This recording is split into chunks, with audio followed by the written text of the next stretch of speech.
Please subscribe to my channel. This is my sincere request to you, honey.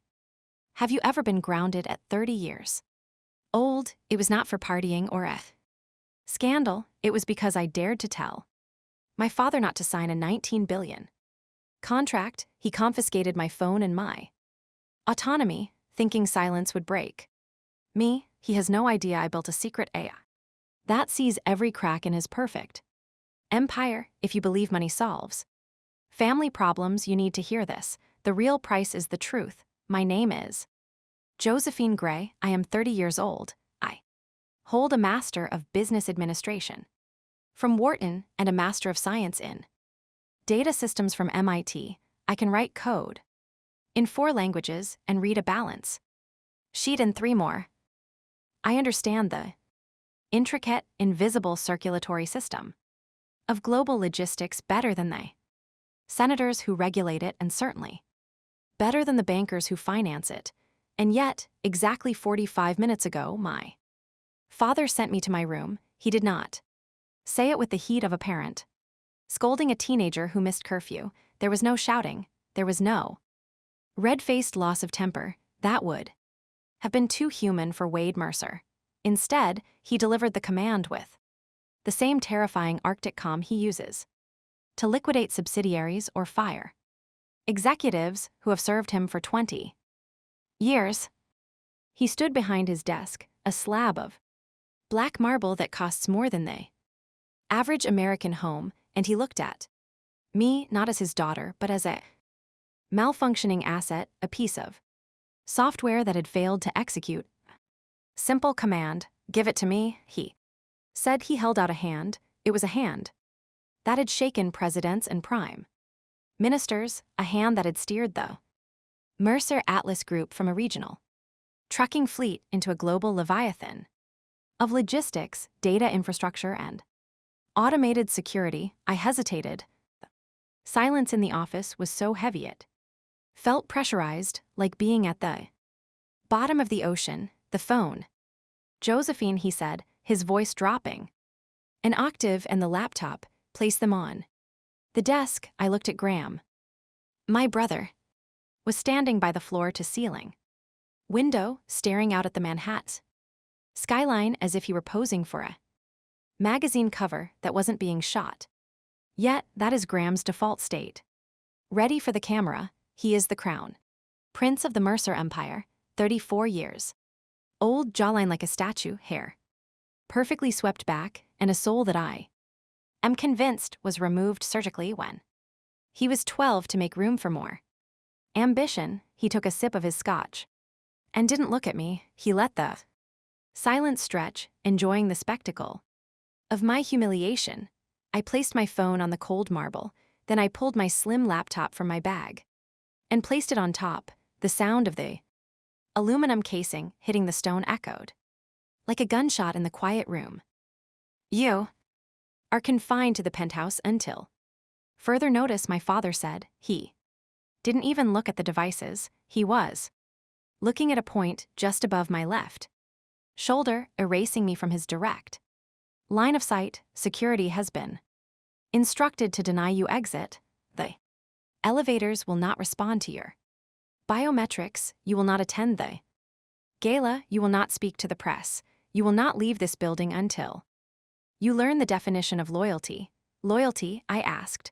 My voice sounded small, and I hated it. I cleared my throat and made it sharper. Is that what you call it? I thought loyalty meant protecting this family from ruin. Ruin, Grant scoffed, finally turning around. The ice cubes clinkegged in his glass. She calls the deal of the century ruin. This is why we don't let you talk in meetings.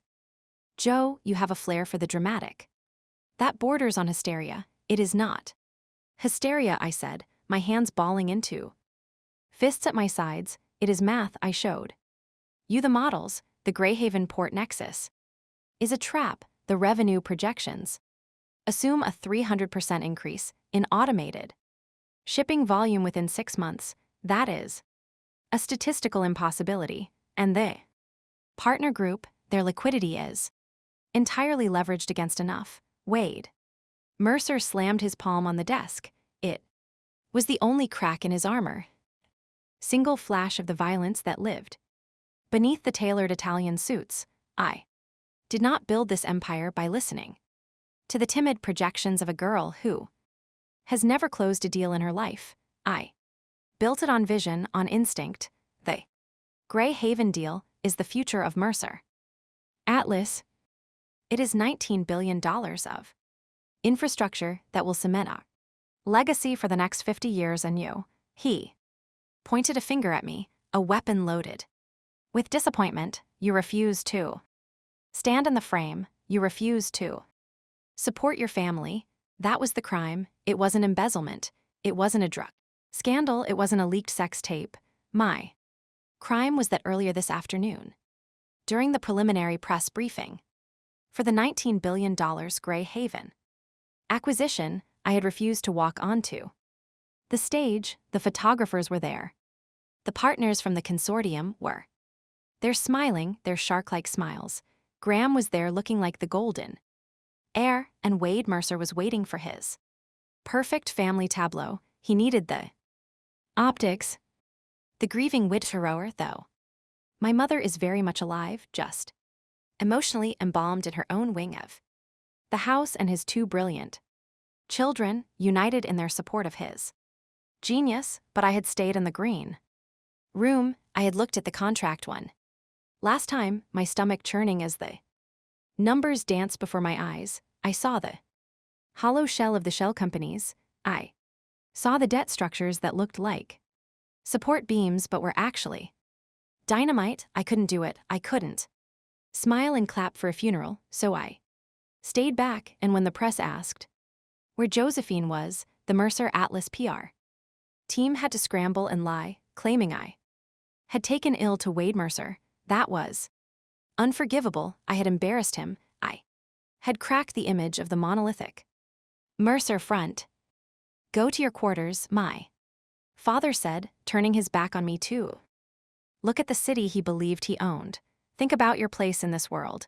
Josephine, without me, without the name Mercer, you are nothing. You are a trust fund baby playing at being an intellectual until you are ready to apologize and take your place in the photograph. You do not exist to the outside world. I looked at Graham one last time. He raised his glass in a mock toast, a small cruel smile playing on his lips. He had won. He always won. He was the one who whispered in father's ear that I was unstable, that I was jealous, that my warnings were just desperate cries for attention. I turned and walked out of the office. The heavy mahogany doors clicked shut behind me, sealing the tomb. The walk to the private elevator felt like a procession to the gallows. The hallway was lined with art, real Mones, real Picassos that my father collected, not because he loved them, but because they were expensive. They were assets, just like Graham, just like me. I pressed the button for the penthouse level. The elevator arrived instantly, silent and smooth. As I stepped in, two members of the Mercer private security team stepped in with me. I knew them. One was Miller, a man who had taught me how to throw a punch in the company gym when I was 16. He stared straight ahead, his jaw tight. He knew this was wrong. He knew treating a 30-year-old woman like a prisoner was insane, but he also knew who signed his checks. I'm sorry, Miss Gray, Miller murmured as the doors closed, sealing us in the capsule. Don't be, I said, staring at my reflection in the polished steel doors. I looked tired. My hair was pulled back too tight. My suit was severe. I looked like a woman who was trying very hard to be taken seriously and failing. You have your orders, Miller. The elevator opened directly into my living quarters. It is technically a separate apartment, occupying the entire top floor of the Mercer Tower. It is 4,000 square ft of minimalist luxury, white marble floors, white leather furniture, walls of glass that offer a 360 degrees view of the city. It is beautiful. It is breathtaking, and it is a cage. The door slid shut behind me, and I heard the distinct mechanical thud of the lock engaging. The panel that usually allowed me to call the elevator went dark, access denied. I stood in the center of the vast silent room. The air conditioning hummed, a low artificial breath that scrubbed the air of any scent of the real world. I walked to the window and pressed my hand against the cold glass. Down below, cars moved like corpuscles through the veins of the city. Thousands of people were rushing to dinner, to bars, to second jobs, to lovers, to arguments. They were messy and free. I was trapped in the sky, suspended in a vacuum of wealth. I walked to the kitchen island, empty. My housekeeper had evidently been dismissed for the duration of my punishment. I opened the fridge, fully stocked still. Water, sparkling water, organic fruit, pre-made meals from the private chef. Downstairs, everything I needed to survive, provided I remained a good little pet. I went to the wall panel where the smart home controls lived. I tapped the screen to access the news. Access restricted. I tried to access my email. Access restricted. I tried to make a call on the landline, an antique thing kept for aesthetics. No dial tone. WDE was thorough. He didn't just want me grounded, he wanted me isolated. He wanted me to sit in this silence until the crushing weight of my own irrelevance forced me to crawl back to him and beg for forgiveness. He wanted me to admit that I was just a girl, that the numbers were too big for my pretty little head, that he was the titan who held the sky up, and I should just be grateful for the shade. I paced the length of the room. My heels clicked sharply on the stone. They thought they had stripped me. They thought that by taking my phone and my laptop, they had severed my connection to the world. It was a logical assumption for men like Wade and Graham. To them, technology was a tool you bought at a store. It was a rectangular slab of glass and metal that you held in your hand. If you take the slab away, the power is gone. They are analog men living in a digital world. They think they control because they can. By the servers, I stopped pacing. I looked at the massive abstract painting hanging above the fireplace. It was a swirl of chaotic grays and blacks, commissioned by my mother years ago to match the rug. I walked over to it. I reached behind the frame, my fingers tracing the canvas until I felt the slight indentation in the wall behind it. I pressed. A small panel popped open. Inside, sitting in a nest of wires that I had spliced into the building's main power grid 3 years ago, was a device. It wasn't sleek like an iPhone. It was a Frankenstein monster of circuitry, a Raspberry Pi cluster, modified with a high-gain antenna, and an EN display powered directly by the building's emergency circuit. It was ugly, industrial, and completely invisible to the standard network scans my father's IT team ran. I pulled it out. The screen flickered to life. It was slow, monochromatic, and text-based. It looked like something from the 1980s. But it was alive. I typed in a command string. The keyboard was a small tactile projection on the floor, but I didn't need comfort. I needed code. Connection established. Node Penthouse Alpha. User J. Gray. Status active. I let out a breath I didn't know I was holding. Wade Mercer had confiscated my phone. He had confiscated my laptop, but he didn't know about Aurora. Aurora was not a person. I called it a she, though. The code was genderless, was a predictive algorithm I had been building since I was 22. I had written her in the lonely hours of the night, during those endless charity galas where I was ignored, during the vacations where I was left in the hotel room while Graham went hunting with father. I had fed Aurora everything, every public filing of Mercer Atlas Group, every chaotic fluctuation of the global shipping index, every leaked email from the dark web concerning logistics contracts, every whisper of raw data that the internet vomited up every second. Aurora didn't just read the news, she read the patterns between the news. she saw the ghost ships that didn't appear on official manifests. She tracked the shell companies that opened and closed in the Cayman Islands on the same day. She saw the truth that my father's expensive audits were paid to ignore. I typed a query into the terminal. Query. Project Greyhaven. Risk assessment. The screen refreshed. Lines of text began to scroll. White. Against the gray background of the E. Intent. North Glass Capital Partner Solvany. Critical failure detected. Debt ratio 92%. Flag cross collateralized assets. Warning asset inflation detected. I stared at the screen. It was worse than I thought. The prestigious partner my father was getting into bed with wasn't just broke, they were a corpse being propped up by debt designed to explode. The moment the ink was dry on the merger, and then a new line of text appeared one I hadn't seen before. New data stream, internal comms, Mercer exec. Level source, encrypted channel 4. Decoding, my heart hammered against my ribs. Aurora had found a leak. Someone inside the building, someone on the executive floor, was communicating with the outside on a back channel. I read the decoded fragment. It was a timestamp from 2 hours ago, just before the press briefing. MSG, she knows too much. If she doesn't sign, we bypass her. Collapse needs to happen on her watch, or the dad's not ours. I froze. She knows too much. They weren't talking about arrival, they were talking about me. I looked around the silent, luxurious penthouse. The sun was setting, casting long, blood-red shadows across the white furniture. My father thought he was punishing a rebellious daughter. He thought he was teaching me a lesson about hierarchy. He thought he had locked a petulant child in her room to cool off. He was wrong. He hadn't locked me in here to keep me away from the world. He had inadvertently locked me in the cockpit.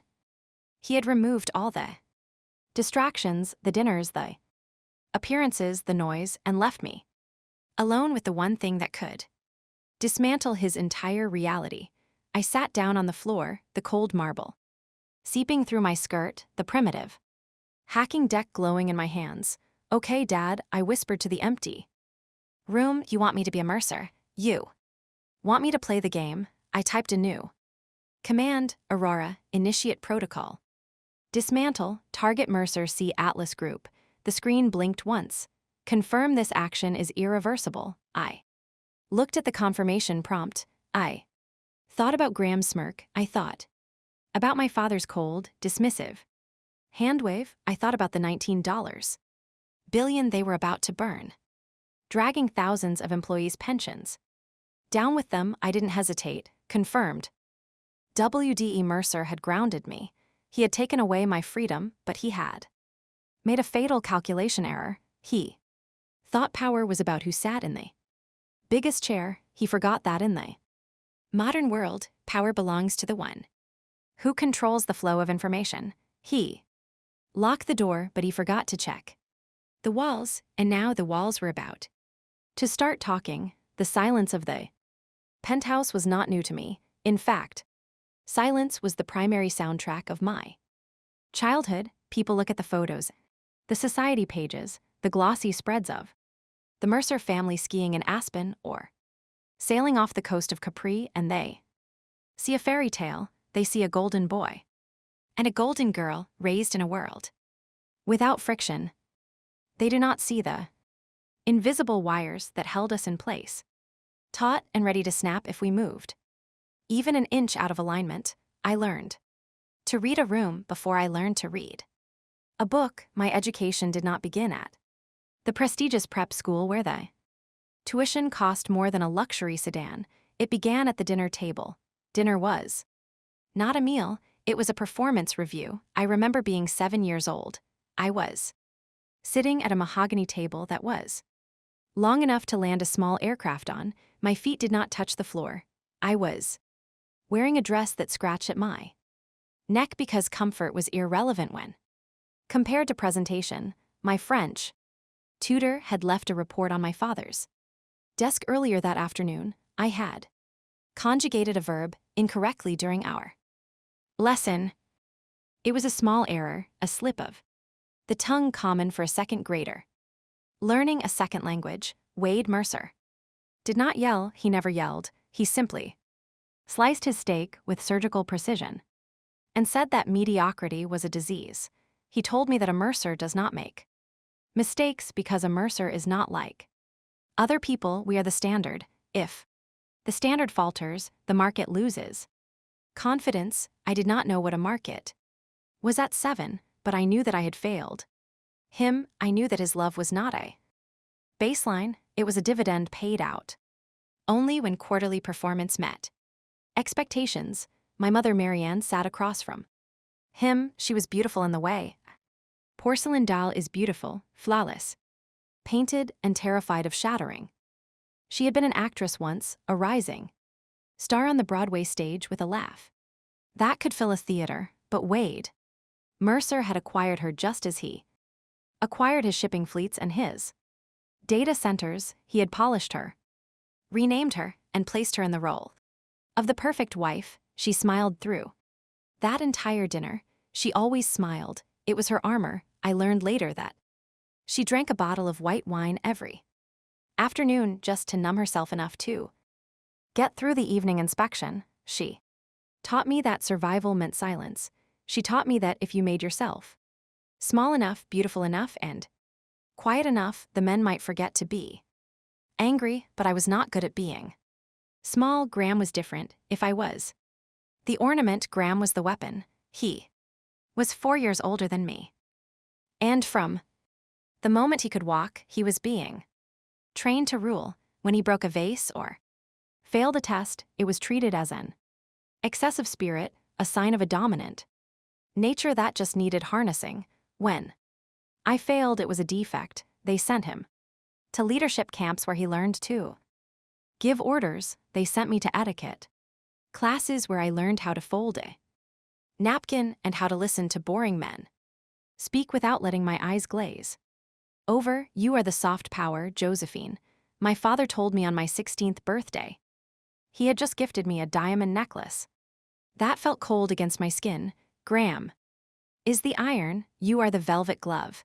You make people feel comfortable so Graham can cut their throats. He thought that was a compliment. He thought he was giving me a purpose. I hated the velvet. I hated the softness. I hated the expectation that my greatest contribution to the world would be my ability to host a gala and look appreciative, while men like my father destroyed ecosystems and crushed competitors. I found my escape in the one place where gender and last names did not exist. I found it in the glowing green text of a command line. I started coding when I was 13. It was an accident.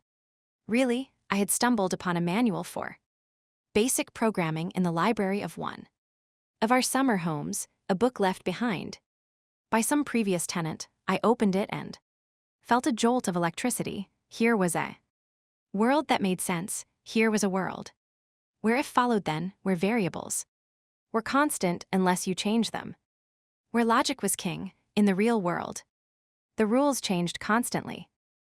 My father's mood shifted like the wind.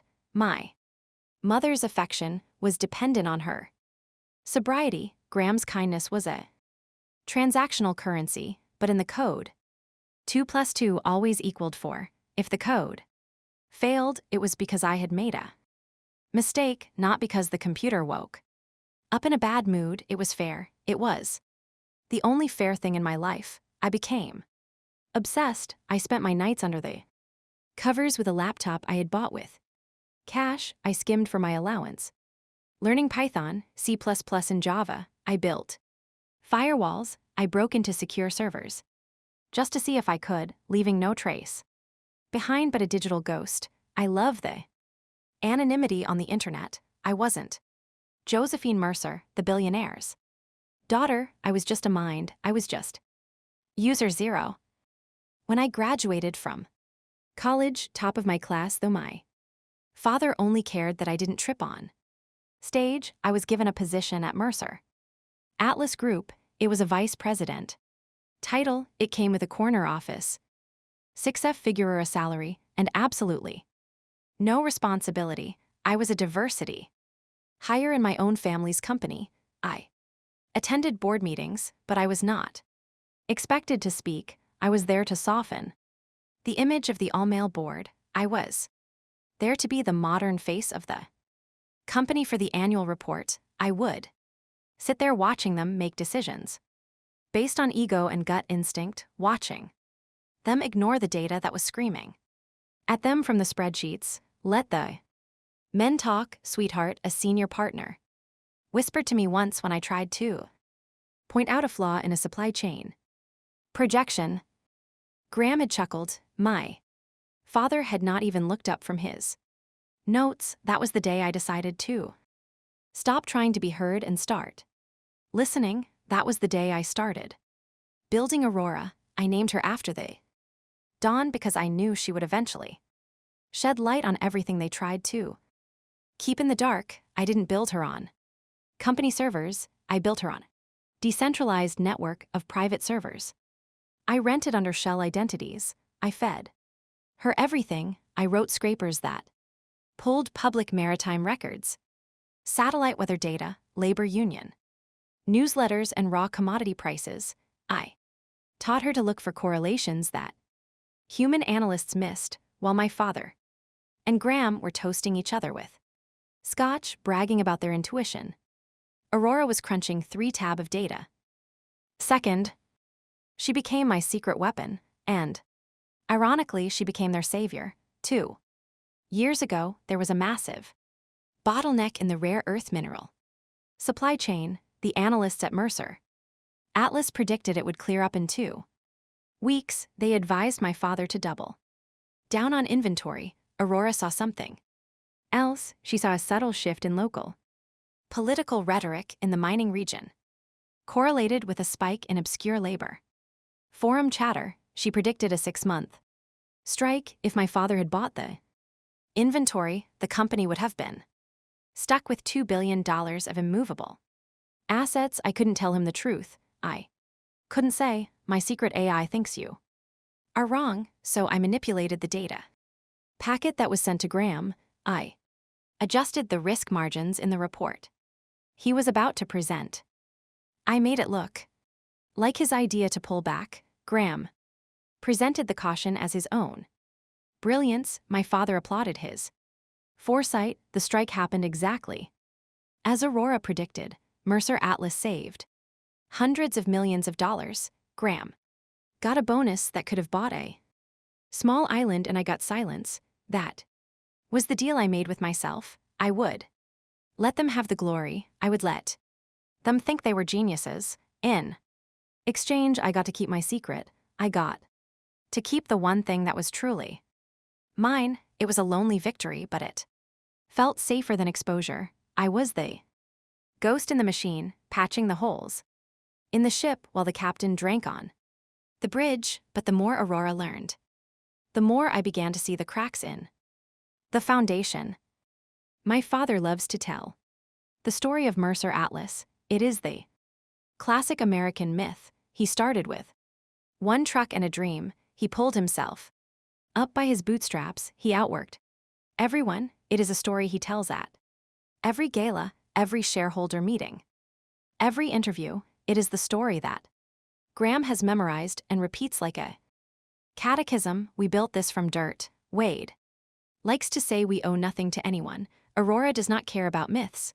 Aurora cares about data points. And as I began to digitize the archived records of the company for a historical analysis project I was pretending to lead, the timeline started to glitch. There were gaps. There were 3 years in the early 1980s where the financial records were incredibly vague. There were patent filings for the core logistics algorithms, the very heart of our tracking technology, that appeared out of nowhere, fully formed, signed by my father 3 days after a subsidiary company was dissolved, and there was a name. It wasn't in the official history books. It wasn't on the plaques in the lobby, but it appeared in the metadata of the Oldest digitized contracts. Co-signatory whose signature had been legally redacted, but the digital footprint remained. Aurora flagged it as an anomaly, a variable that had been deleted but had left a gravitational pull on everything that followed. I tried to ask my mother about those early days. Once, we were sitting in the sun room, the air thick with the smell of orchids. She was on her third glass of Chardonnay. Mom, I asked casually, did have a partner when he started.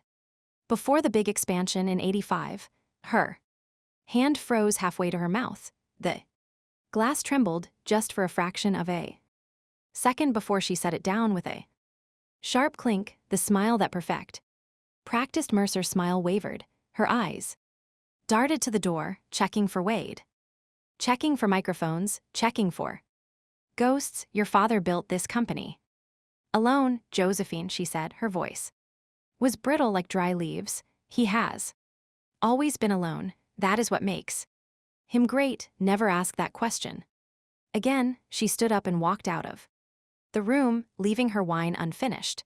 That was when I knew the self-made billionaire was a fabrication. The empire wasn't built on just hard work and vision, it was built on a grave. I didn't know whose grave it was then. I didn't know the depth of the lie. I just knew that my father was not the god he pretended to be. He was a man who had buried something deep, and he had spent 40 years shoveling money on top of it to keep it hidden, and now sitting on the floor of my penthouse prison with the red light of the server blinking in the darkness, I realized that the Grey Haven deal wasn't just another bad business move. It was the climax of a lifetime of arrogance. He believed his own myth so completely that he thought he was invincible. He thought he could bend reality to his will just by signing a check, but he had forgotten the one lesson I learned in the code: garbage in, garbage out. If you build a system on a lie, eventually the error propagates.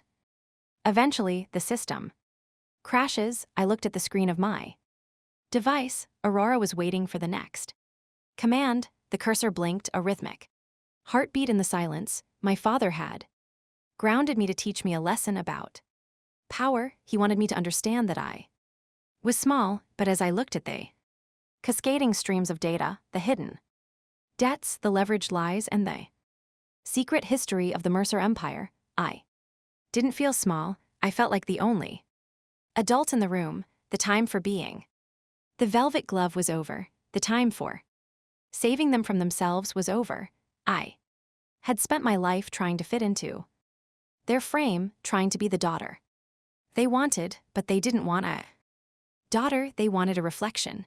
Well, I was about to hold up a mirror, and I knew they were not going to like what they saw. Aurora, I whispered, show me the money trail. Show me where the bodies are buried. The screen flooded with data, and for the first time in my life inside this golden cage, I smiled. It wasn't the polite smile my mother taught me. It was the smile of a wolf who just realized the fence is down. The screen of my secure terminal did not just blink, it bled. It was 3:00 in the morning, 6 hours before the final board ratification of the Grey Haven Nexus deal. The penthouse was submerged in darkness, save for the aggressive red glow emanating from Aurora's primary display. I had set her to run a deep dive heuristic analysis on the environmental compliance documents that North Glass Capital had uploaded to the data room only 40 minutes prior. They had tried to bury the files. They uploaded them in a batch of 3,000 scanned PDFs buried under mundane title deeds and insurance certificates, betting that no human analyst would have the caffeine or the stamina to review them before the market opened. They were right, no human analyst would, but Aurora did not drink coffee, and she did not sleep. She had flagged a catastrophic anomaly. I leaned in, my eyes scanning the lines of code that Aurora had highlighted. It was the environmental impact assessment for the dredging of the new deep water channel. On the surface, it looked perfect. It had the seals of the Environmental Protection Agency and the local Maritime Authority. It had the signatures, it had the timestamps, but Aurora looked at the metadata. The pixel density of the signatures was identical down to the exact fractal variation to a permit granted for a completely different project in Louisiana 5 years ago. They were not just forged, they were lazy digital photocopies. Then she cross-referenced the soil density reports with public satellite imagery of the coastline. The report claimed the seabed was solid granite, perfect for heavy infrastructure. The satellite thermal imaging, which Aurora had scraped from a university geologic survey, showed soft silt and shifting sand. If we built on that land, the foundations would crack within 18 months. The cost to repair it would not be in the millions, it would be in the billions, and because the permits were forged, the insurance would be void. Mercer Atlas would be left holding a $19 billion bag of sinking mud and criminal liability. I did not panic. Panic is a waste of bandwidth. I felt a cold, sharp clarity. I opened a fresh document. I did not include the code. Wade and Graham did not speak code. They spoke risk. I translated Aurora's findings into 3 brutal bullet points. 1. Legal risk. The permits are fraudulent Class B felonies. The moment this deal is signed, the Department of Justice has grounds to freeze our assets. 2. Political risk. The projected job creation numbers are mathematically impossible given the automation levels. When the unions find out, the Senate hearings will decimate our stock price. 3. Financial risk. The partner North Glass has structured the debt so that in the event of an environmental halt, the repayment obligation accelerates immediately. They are not partnering with us, they are shorting us. I printed the single page. It felt light in my hand, but I knew it had the weight of a guillotine blade. I dressed in a charcoal suit, no jewelry, no soft colors. I pulled my hair back so tight it hurt. I was not going down there as Josephine, the daughter. I was going down there as the only person the building who was awake. I took the elevator down to the executive floor. The building was quiet. The janitorial staff moving like ghosts in the periphery, but the lights were blazing. In the main boardroom, I walked past the executive assistant's desk. She was startled, jumping up as I strode past. Ms. Gray, your father is in a closed session with Graham and the legal team. You cannot. I pushed open the double glass doors without breaking stride. Room smelled of stale coffee and expensive tension. WD sat at the head of the table, his tie loosened, a rare sign of fatigue. Graham was to his right, looking fresh and manic, writing the adrenaline of the impending victory. 5 lawyers from our external counsel sat around them looking like vultures, waiting for a carcass. The conversation stopped dead. Josephine, Graham said, his voice dripping with that patronizing, exhausted patience he reserved for me. We are finishing the final schedule reviews. The signing ceremony is in 4 hours. Go get your hair done. I walked to the head of the table. I did not sit. I placed the single sheet of paper directly on top of the leather-bound dealbook in front of my father. Do not sign it, I said. My voice was steady. It did not tremble. WD looked at the paper, then up at me. His eyes were hard, the blue of a frozen lake. We are past the discussion phase. Josephine, the board votes at 9:00. There won't be a board vote if you read that, I said. Northless is defrauding us. The environmental permits are forgeries. The seabed data is falsified. If you execute this contract, you are buying a federal investigation and a guaranteed bankruptcy. Graham let out a short, sharp laugh. He reached out and snatched the paper from under my father's hand. He scanned it, his eyes flicking over the words, not absorbing them, just looking for reasons to Dismiss them, forged permits, Graham scoffed, tossing the paper back onto the table. We have had 3 independent audit firms review the data room. Josephine, 3, are you telling me that you in your bedroom found something that 200 lawyers missed? Yes, I said, locking eyes with him, because your lawyers are looking at what North S wants them to see. They are looking at the documents. I looked at the metadata. Metadata, one of the external lawyers muttered, rolling his eyes. Mr. Mercer, the due diligence period is closed.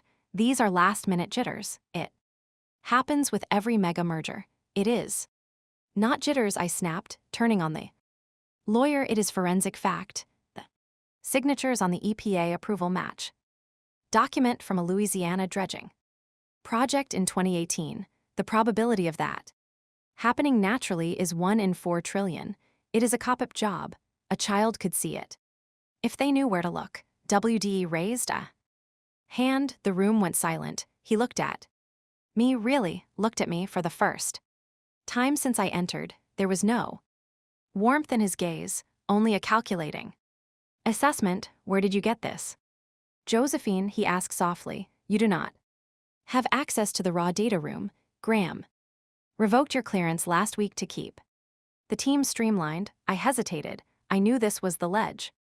If I stepped off, there was no going back, but I had to make him believe the data. I had to show him that this wasn't just a guess. I have a system, I said. I built an artificial intelligence. It scrapes data from the public web and cross-references it with our internal traffic. I call it Aurora. It has been running simulations on this deal for 3 months. It predicted the supply chain crisis last year. It predicted the labor strike in Detroit, and it is predicting with 99% certainty that Gray Haven is a shell game. The silence that followed was not the silence of awe, it was the silence of disbelief. Graham looked at his father, a smirk spreading across his face. An AI, he repeated, savoring the absurdity of the word. She built a robot friend. Did you hear that? Wade, our sister, is basing a $19 billion decision on a computer game she coded in her spare time. It is not a game, I insisted, my hands pressing flat against the cold mahogany table. It is an algorithmic risk engine. It is smarter than everyone in this room combined. Because it doesn't have an ego, Dad. Listen to me, Northglass is banking on you being too proud to back out. They know you need this legacy. They are playing you. That was the mistake. I saw the change in WD's eyes instantly. I had challenged his competence. I had suggested that he, the titan of industry, was being played. Wade stood up. He did not look at the paper. He did not ask to see the code. He reached out, took the report I had spent hours refining, and slowly, deliberately tore it in half. Then he tore it again. The sound of the thick paper ripping was louder than a gunshot in the quiet room. He dropped the pieces onto the floor. They fluttered down like dead leaves. You are done, Wade said. His voice was a low rumble, terrifyingly calm. I have tolerated your eccentricities. Josephine, I have allowed you to play at business. I gave you a title. I gave you an office, but you come into my boardroom on the most important day of this company's history, and you insult my judgment with fairy tales about secret computer programs. It is the truth, I cried out, desperation clawing at my throat. Just look at the files. Give me 5 minutes to show you the source code. There is no source code, Graham shouted, slamming his hand on the table. Sensing his father's mood and amplifying it is jealousy. You cannot stand that I am closing the deal of the century. You are hysterical. Joe, you are embarrassing yourself. WD walked around the table until he was standing inches from me. He smelled of expensive cologne and cold resolve. There will be no more computers, he said. There will be no more systems. You are clearly unwell. The stress of your position, which you are evidently unqualified for, has caused a break-in Your reality, he turned to the head of security who was standing by the door. Confiscate her electronics, all of them, wipe her server access. She is to have no contact with the outside world until the deal is closed and the stock price stabilizes. You can't do that, I whispered, stepping back. I'm 30 years old. I'm a shareholder. I am the chairman, Wade said, his voice like granite. And you are a liability. You will go upstairs too. Your apartment, you will put on the dress your mother selected, and at 2:00, you will come down to the atrium.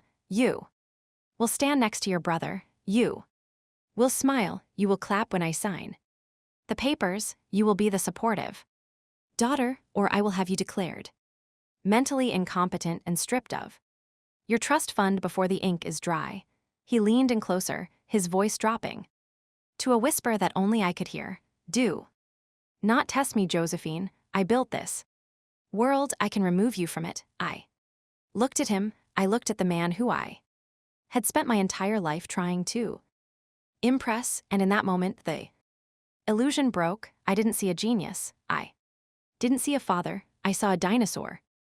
I saw a man so blinded by his own reflection that he would march off a cliff rather than listen to a warning from a woman. I looked at Graham. He was beaming, victorious. He thought he had won. He thought he had silenced the annoying little sister. They didn't understand. They thought they were taking away my toys. They thought they were sending a child to her room. Fine, I said. My voice was cold. It surprised even me. I will go upstairs. I will smile. But remember this moment, Dad. Remember that I tried to hand you the parachute, and you set it on fire. I turned on my heel and walked out. I didn't run. I didn't cry. As the door swung shut behind me, I heard Graham laugh. Finally, now let's get this done. I walked to the elevator, my heart pounding a slow, heavy rhythm against my ribs. They were going to sign the deal. They were going to lock me up. They were going to strip me of my access, my phone, my laptop. But as the elevator began its ascent to the penthouse, a dark realization settled over me. This wasn't a business disagreement anymore. This wasn't a corporate dispute. They had just declared me an enemy of the state. They had threatened my sanity, my freedom, and my identity. W.D. Mercer had just proven that to him. I was not a person. I was property. I watched the floor numbers tick upward. 20, 30, 40. They wanted a war. They had no idea. They were fighting with money and ego. I was fighting with the truth. I entered the penthouse. The morning sun was just beginning to crest over the horizon, painting the city in shades of blood and gold. I walked to the window and looked down at the streets below. I knew what I had to do. They had cut the lines. They had burned the bridge, so I was going to blow up the castle. The air in the penthouse was scrubbed so clean it felt sterile, like the oxygen inside a space station. For the last 6 hours since my father's security team had escorted me back upstairs and disabled the elevators, I had been pacing the perimeter of my cage. The walls were glass, offering a panoramic view of Manhattan, a city of 8 million people living messy, chaotic, free lives. I could see the traffic on the avenues, the steam rising from the vents, the lights flickering on in office buildings, where people were working late by choice, not by decree. It is a specific kind of torture to be able to see the world but not touch it. I was a specimen in a high-rise terrarium. My father had not just grounded me, he had placed me in a suspended animation. He assumed that silence would break me. He assumed that without my phone, without my title, and without his approval, I would wither. At 4 in the afternoon, the elevator chimed. It was the only sound that had broken the hum of the HVAC system in hours. My mother, Marianne, stepped out. She was dressed in a soft, cream-colored cashmere cardigan and trousers that cost more than a midsize sedan. She was carrying a tray with a teapot and 2 cups. She looked perfect. Her hair was immobile, Her makeup was a mask of serenity, but her eyes were darting around the room as if she expected to see blood on the walls. I was sitting on the white sofa, staring at a blank wall. I didn't move when she entered. "Josephine," she said softly, placing the tray on the coffee table. The china clinked. "I brought you some chamomile, it helps with the nerves." I looked at her. I saw the fear in her posture. She wasn't afraid of me, she was afraid of the situation. She was afraid that the carefully constructed piece of the Mercer household was fracturing. Tamara and Mercer conflict was a failure of etiquette. "I don't need tea, Mother," I said, keeping my voice flat. "I need a lawyer." She winced as if I had used a profanity. She sat down on the edge of the chair, folding her hands in her lap. "Please, darling, don't be difficult. Your father is under a tremendous amount of pressure. This deal, this Grey Haven project, it is the capstone of his career. He just needs everyone pulling in the same direction. He is driving the company off a cliff," I said, "and he just cut the brake lines. He knows what is best," she recited, a mantra she had probably been telling herself since the 1980s. "He loves you, Joe. He just wants you to understand your role." Graham understands his role. "Why must you always fight?" I looked at her, really looked at her. I saw the lines of exhaustion hidden under the expensive foundation. I saw a woman who had traded her voice for a life of comfort and who was now terrified that I was going to blow up her sanctuary. I realized then that if I kept fighting, if I kept arguing logic, they would keep the lockdown tight. They would treat me as a hostile combatant. I needed them to see me as a defeated child. I needed them to think they had won. I let my shoulders slump. I let my face crumble just enough to look broken. I looked down at my hands. I just wanted to help, I whispered, injecting a tremor into my voice. I just wanted him to be proud of me. The tension in my mother's shoulders released instantly. She reached out and patted my hand. "I know, sweetheart, I know, and he is proud. He just needs you to trust him. Just put on the dress for the ceremony. Stand there, smile for the family. Can you do that?" I took a breath. I forced myself to nod. "Okay," I said quietly, "I'll do it. I'm tired of fighting." "Good," she said, relief washing over her face. "That is my girl. I will tell Wade you're feeling better. Rest. Now, I'll send the stylist up at 1:00. She left 10 minutes later, convinced she had brokered a peace treaty. She thought she had soothed a rebellious daughter. She had no idea she had just cleared the room for a counterinsurgency. The moment the elevator door sealed shut, my posture straightened. The tears I had summoned evaporated. I walked to the painting above the fireplace, checked the hallway for motion sensors, and then retrieved my device. The EN screen flickered to life. It was ugly, low-tech and slow, but it was the only thing in the penthouse that Wade Mercer didn't own. I sat on the floor in the corner of the walk-in closet, the one place where there were no windows, and the thick rows of designer gowns would dampen any sound. I activated Aurora. Session restored. Analysis complete. Grey Haven financial structure. I had asked Aurora to simulate the post-acquisition cash flow of the Grey Haven project. The results were scrolling across the screen in black and white text. It was a massacre. The deal wasn't designed to build a port. It was designed to default. Aurora's analysis showed that the $19 billion valuation was based on projected assets that didn't exist yet, but the debt service, the monthly payments Mercer Atlas would have to make to the lenders, was real, and it was immediate. Warning: liquidity trap detected. Phase 1 funding release 48 hours post-signing. Automatic trigger. Debt recall clause 14B. I frowned. Clause 14B. I tapped the command line, asking Aurora to pull the text of that clause from the draft contract she had scraped from the lawyer's email server.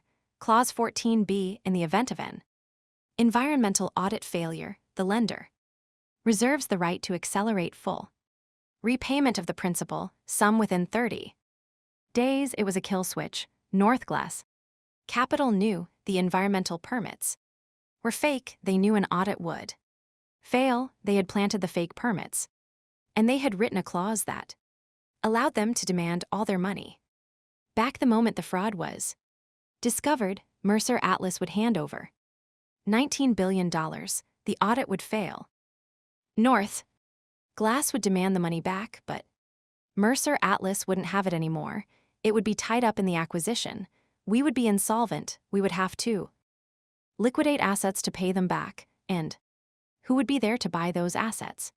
For pennies on the dollar. North Glass Capital, it was a bust out, a classic mob tactic scaled up to the corporate level. They were going to gut my father's empire from the inside, but there was something else, a variable that didn't fit for a scheme this complex to work. North Glass needed more than just a naive buyer. They needed someone on the inside to steer the ship into the rocks. They needed someone to ensure that the due diligence team didn't look too closely at the environmental reports. They needed someone to fast-track the signing. Query. Intermediary linkage. Search Mercer. Internal comms. North Glass origin. I waited. The screen refreshed slowly. The little hourglass icon spun. Aurora began to map the network of introduction. Who brought North Glass to the table? It wasn't a banker. It wasn't a cold call. The trail led through shell company called Vantage Point Consulting, registered in Delaware. Vantage Point had been paid a $2 million finder's fee for introducing the deal. Vantage Point Consulting, beneficial owner unknown, cross-reference banking routing numbers. Aurora followed the money. The $2 million went into Vantage Point, sat for 3 days, and then was wired to an account in the Cayman Islands. Account holder GM Private Trust. I stopped breathing. GM Graham Mercer. I stared at the screen, my hands trembling. It wasn't the air conditioning making me shiver. It was the ice in my veins. My brother wasn't just incompetent. He wasn't just an arrogant heir riding his father's coattails. He was the architect of the execution. Graham had brought the deal in. Graham had dismissed the auditors. Graham had mocked my warnings. He wasn't doing it because he was stupid. He was doing it because he was shorting his own family. He was betting against us. I thought about his smirk in the boardroom. She calls the deal of the century ruin. He knew exactly what it was. He was planning to cash out. He probably had a deal with North Glass to run the scraps of the company. Once Wade was forced out in disgrace, he was committing patricide, not with a knife, but with a $19 billion contract. I felt a wave of nausea. I wanted to scream. I wanted to run downstairs and shake my father until his teeth rattled.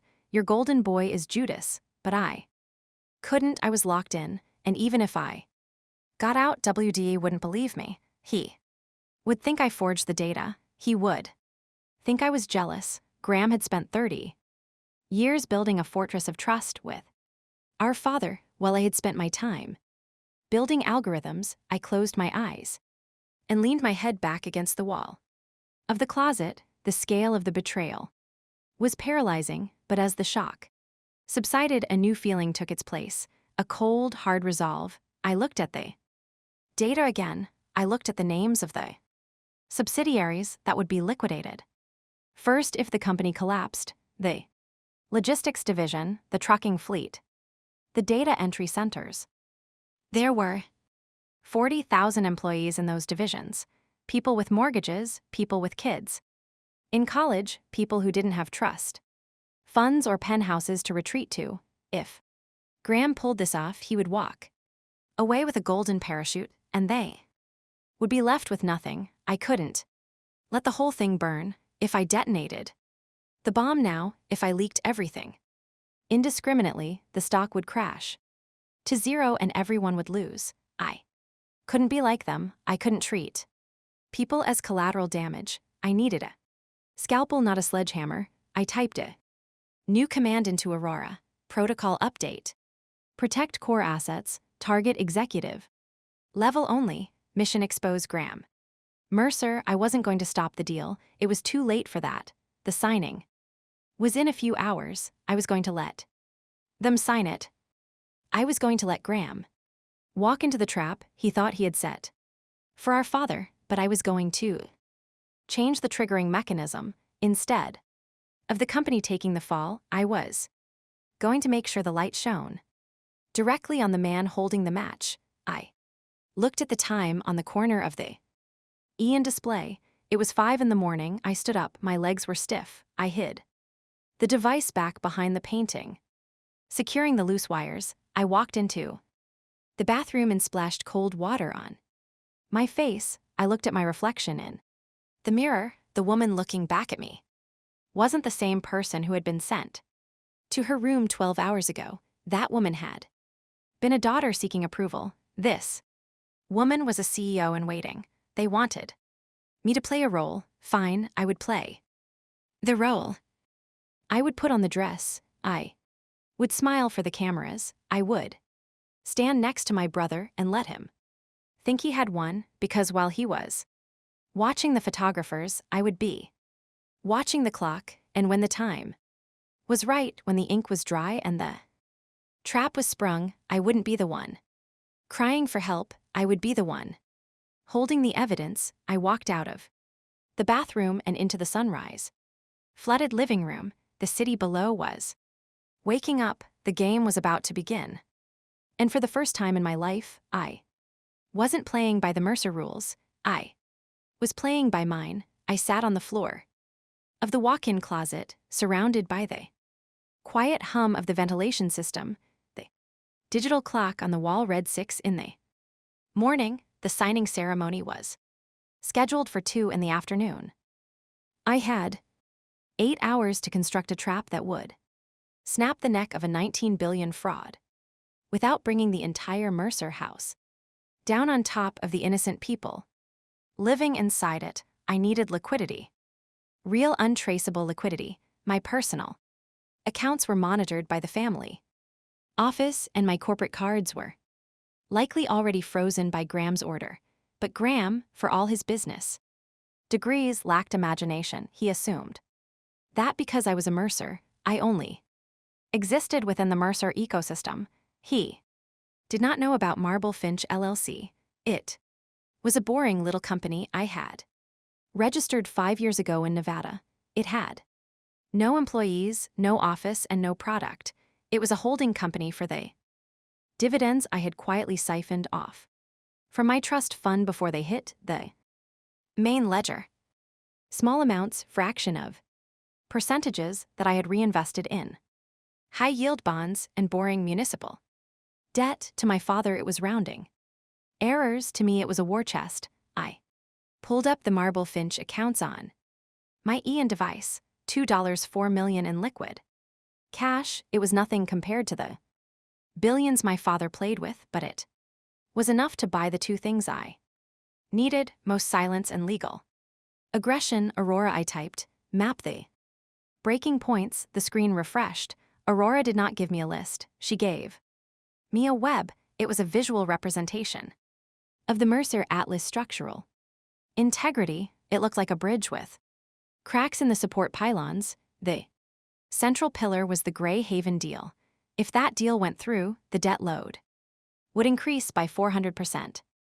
Critical point, a syndicated loan. Covenants, critical point B, stock price. Volatility, critical point C, audit.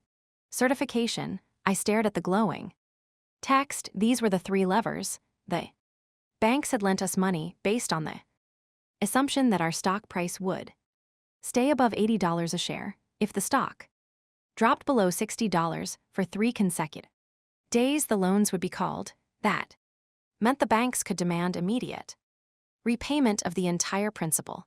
Graham and Wade were betting everything on the stock going up after the announcement. They were leveraging the future to pay for the present. My job was to make sure the stock went down, not to zero. I didn't want to destroy The pensions of our truck drivers, but low enough to trigger the panic.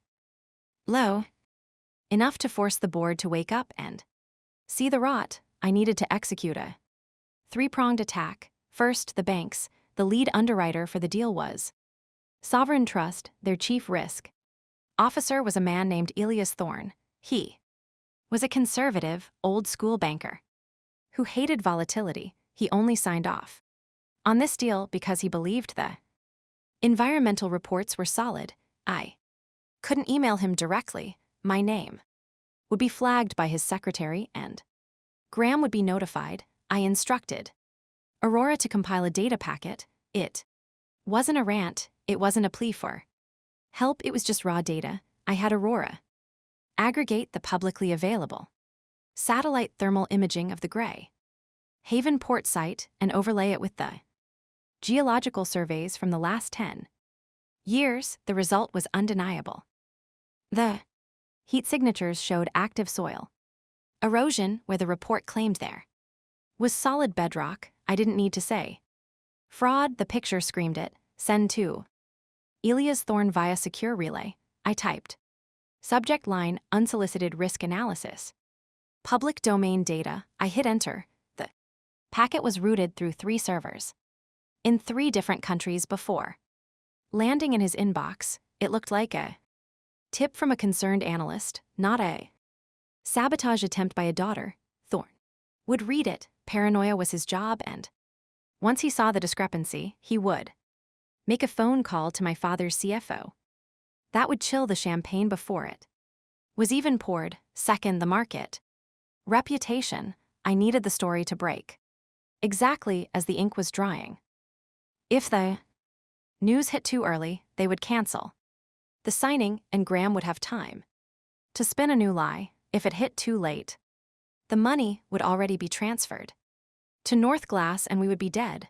It had to be simultaneous. I used the Marble Finch account to retain a boutique law firm in DRC, one that specialized in whistleblower protection. I sent them a retainer of $50,000 with instructions to act as a courier. They were to deliver a physical envelope to the investigative desk of the Financial Chronicle at exactly 1:45 in the afternoon. The envelope contained the metadata analysis Aurora had performed. It showed the copy-paste artifacts in the EPA permits. It showed the timestamps. That proved the documents were created hours before they were supposedly signed by government officials. It was a smoking gun. The journalist who received it would have 15 minutes to verify it before the signing ceremony began. That was enough time to draft a headline that would flash across every trading terminal on Wall Street, just as Wade Mercer smiled for the cameras. Third, the legal stranglehold. This was the hardest part. I needed a way to stop Graham from simply blaming the failure on North Glass and walking away clean. I needed to bind him to the wreckage. Aurora, I queried, scan the merger agreement for liability transfer clauses. The AI scrolled through the 600-page contract. Most of it was standard boilerplate designed to protect the executives and leave the shareholders holding the bag. But then Aurora stopped on clause 88D.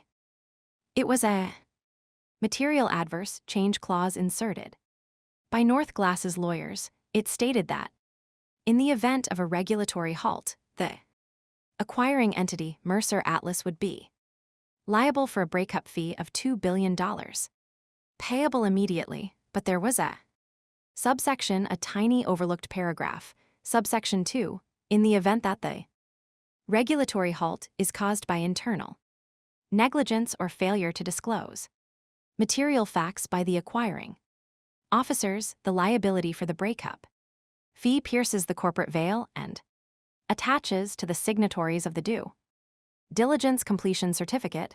I smiled. It was a trap North Glass had set for us just in case we tried to back out. They wanted to make sure they got paid even if we got cold feet. But Graham had signed the due diligence certificate. I had seen the digital copy On the server yesterday, if I could. Prove that Graham knew about the fraud. Or should have known, then the $2 billion penalty wouldn't just hit the company, it would hit him. He would be personally liable. It would bankrupt him. It would strip him of his shares, his trust, his penthouse, and his future. I printed the clause to a PDF and saved it to a secure cloud drive. This was my knife. I would only use it if he cornered me. There was one final move, the most painful one, to survive the cash crunch that was coming. Mercer Atlas would need to sell assets. Graham would try to sell the tech division. First, my division, he would try to sell the future to save his mistake. I couldn't let him do that. I had to force them to sell the past. My father's pride and joy was the legacy fleet, the original trucking division that started the company. He treated those trucks like sacred cows. They were inefficient, outdated, and bleeding money, but he refused to sell them because of sentiment. I needed a buyer lined up. I needed to show the board that we had a liquidity lifeline ready to go so they wouldn't panic and liquidate my tech infrastructure. I used the encrypted chat function on the device to contact a proxy, a retired investment banker I had met at a charity gala years ago, a man who had always treated me with respect. I need you to reach out to Vanguard Shipping. I typed, tell them that the Mercer legacy fleet might be coming into play within 48 hours. Tell them the price is $15 billion cash. The proxy hesitated. Josephine, is that you? Your father would never sell the fleet. He'd sooner sell a kidney. He won't have a choice. I replied, just make the call. Tell them to have the letter of intent ready by close of business today. If they have the cash ready, they can steal the backbone of our logistics network for 60 cents on the dollar. It hurt too. Type it. I was dismantling my father's history. I was selling the very trucks he had driven when he was a young man. But you cannot save a patient from gang green without amputation. The fleet was the past. Aurora was the future. I had to sacrifice the museum to save the laboratory. The plan was set. The bank would panic. The press would expose the lie. The clause would trap Graham, and the rival would be standing at the gate with a check to keep the company alive, forcing Wade to sell his ego to save his business. I sat back, the adrenaline cooling into a dull ache in my shoulders. I knew what would happen next. The moment the chaos started, Graham would look for a scapegoat. He would storm into the penthouse. He would threaten me. He would say I manipulated the data, that I planted the evidence. I had to be ready for the physical confrontation, not a fist fight.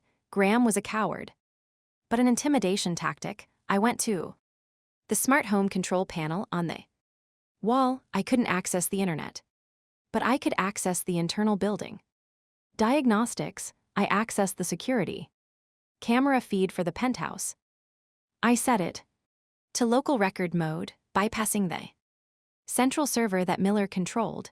I positioned a small decorative vase on the coffee table to ensure it didn't block the camera's line of sight to the center of the room. Then I went to my closet and pulled out a digital voice recorder, an old journalist tool I used for memos. I taped it to the underside of the marble kitchen island. Let him come, I whispered. Let him scream. Let him threaten. Every word he said would be recorded. Every threat would be evidence. I checked the time, 7:30.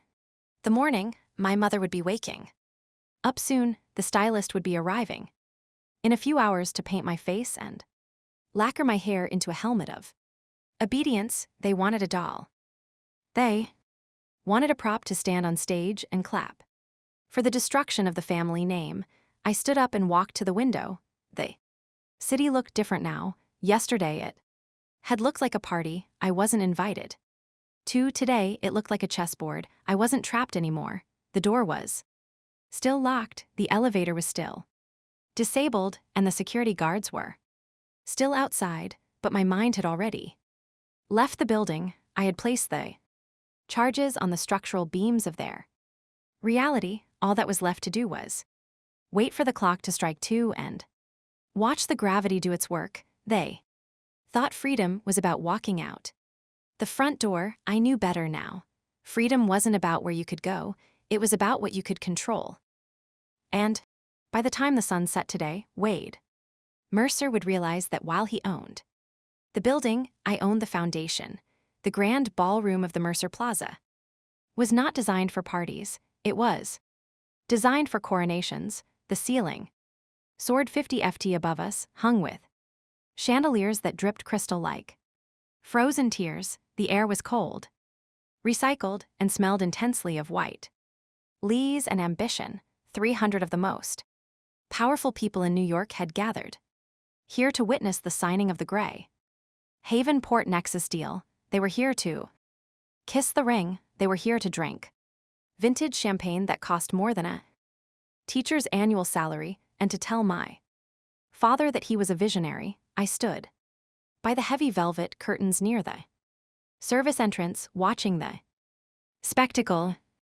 My father had orchestrated the evening with the precision of a military parade. The stage was bathed in blue and silver light, the colors of Mercer Atlas, a massive screen behind the podium displayed the new logo of the merged entity, a sleek predator graphic that looked like a bird of prey diving for a kill. 10 minutes ago, the speeches had ended. Wade Mercer had stood center stage, flanked by the partners from North Glass Capital and a beaming Graham. They had signed the documents on a glass table while flashes popped like lightning storms. It was the photo op of the decade. I was not in the photo. That was the final twist of the knife. That was my father's public punishment. Usually the Mercer Trinity, Wade, Graham, and Josephine, stood together. We were the brand, but tonight Wade had given specific instructions to the stage manager. There was no mark on the floor for me. There was no chair with my name on it. I was erased. He wanted the world to see that the circle had closed and I was on the outside. He wanted the whispers to start. Where is Josephine? Is she sick? Is she out of favor? He knew that social exile was the only weapon he had left to hurt me. He was wrong. I adjusted the cuff of my dress. My mother had sent a stylist up to the penthouse with a selection of gowns, gold, sequined, loud, desperate things designed to scream, "Look at me." I had sent them all back. Instead, I wore a vintage black silk column dress I had bought in Paris years ago. It was severe. It had long sleeves, a high neck, and a back that plunged dangerously low. It was not a party dress, it was a morning dress. It was a piece of architecture in fabric form in a room full of peacocks pining in feathers and diamonds. I looked like a singularity. I was a drop of ink in a glass of milk. I stepped away from the curtain and began to move through the room. The crowd was a physical barrier. Men in tuxedos that cost $5,000 stood in tight circles, laughing too loud at jokes that were not funny. Women with faces frozen by dermatologists assessed each other's jewelry with predatory glints in their eyes. I moved through them like a shark moving through a reef. I did not smile. I did not stop to exchange air kisses. Josephine, the voice, belonged to Arthur Vance. He was 80 years old, a majority shareholder who had been with the company since my father had only 3 trucks to his name. Arthur was one of the few people in this room who understood that profit came from operations, not financial engineering. I stopped and turned. Arthur was holding a tumbler of scotch. With a trembling hand, he looked tired. "Arthur," I said, inclining my head, "you look well." "I look like a fossil." He grumbled, his eyes scanning the room before landing on me. "And you look distinct. Why were you not on stage? Your father said you were feeling under the weather." "My father says many things," I replied smoothly. I kept my voice low, forcing him to lean in. It created an intimate conspiratorial bubble in the middle of the noise. Arthur narrowed his eyes. He was sharp. He had survived 4 recessions and 3 hostile takeover attempts. He knew the smell of rot even when it was covered in perfume. Is everything all right, Joe? He asked. The market is going wild for this deal. The stock is up 4% in after-hours trading. Everyone is calling Wade a genius, but you are standing back here in the shadows. I looked over Arthur's shoulder at the stage where Graham was currently laughing with the CEO of North Glass. They looked like 2 wolves deciding how to split a carcass. The lighting is blinding on stage. Arthur, I said, you cannot see the cracks in the floorboards. When the spotlight is in your eyes, I find that the picture is clearest when you stand away from the center. Arthur stiffened. He looked at me. Really looked at me. He saw that I wasn't drinking. He saw that I wasn't celebrating. He saw the cold, hard calculation in my eyes. Cracks, he whispered. What kind of cracks? The kind that grow when you build on sand. I said I didn't say anything else. Didn't need to. I just let the sentence hang there, heavy and ominous. I saw the doubt bloom in his eyes. It was instant. The euphoria of the party vanished for him, replaced by the instinct of self-preservation. He looked back at Wade, but this time he didn't see a genius. He saw a man who might be hiding something. Excuse me, Arthur, I said, stepping away. I need to pay my respects. I left him standing there, clutching his scotch, his mind already racing, already wondering if he should call his broker in the morning. That was how it started, not with a shout but with a whisper. I continued my circuit of the room. I was a ghost haunting my own funeral. I saw my mother near the ice sculpture. She was surrounded by gaggle of senators' wives. She was laughing, her head thrown back, her hand clutching a glass of champagne as if it were a life raft. She spotted me and her laughter cut off instantly. She excused herself and rushed over to me, her heels clicking frantically on the marble floor. She grabbed my arm. Her grip was surprisingly strong, the desperate strength of a woman trying to hold a crumbling facade together. What are you doing? She hissed through a clenched smile. Why are you wearing black? You look like a witch. And why are you lurking? I am mingling. Mother, I said, gently peeling her fingers off my arm. I am being the beautiful daughter. You are embarrassing the family, she whispered. Furiously, people are talking. They are asking why you look so grim. Go over there and dance. Go smile at the North Glass partners. Wade is furious. I looked down at her. I felt a sudden crushing wave of pity. She had spent 30 years curating this image. She had starved herself, silenced herself, and erased herself to be the perfect accessory for Wade Mercer, and she had no idea that by this time tomorrow, the name she protected so fiercely would be mud. I am not embarrassing the family. Mother, I said softly, I am just standing at my true size. For the first time, I am not shrinking to fit into the frame. She stared at me, confused. She opened her mouth to argue, but the words died in her throat. She saw something in my face that she hadn't seen before. She saw the end. She backed away from me, her eyes wide with fear. She didn't know what I was going to do, but she knew she didn't want to be standing next to me. When the lightning struck, I turned away from her and walked toward the center of the room. The crowd parted for me. My silence was a force field. I saw Wade. He was standing in a circle of admirers, holding court. He looked magnificent in his tuxedo, the very picture of the American Titan. He was mid-sentence, boasting about the synergy of the new data corridors. When he saw me, he stopped talking. The silence rippled outward from him. The people around him turned to see what he was looking at. They saw me standing 10 ft away, motionless, my hands clasped loosely. Front of me, for a moment I saw the flash of anger in his eyes. He wanted to march over and drag me out by my hair. He wanted to scream at me for ruining his perfect tableau with my somber Presence, but then the anger changed.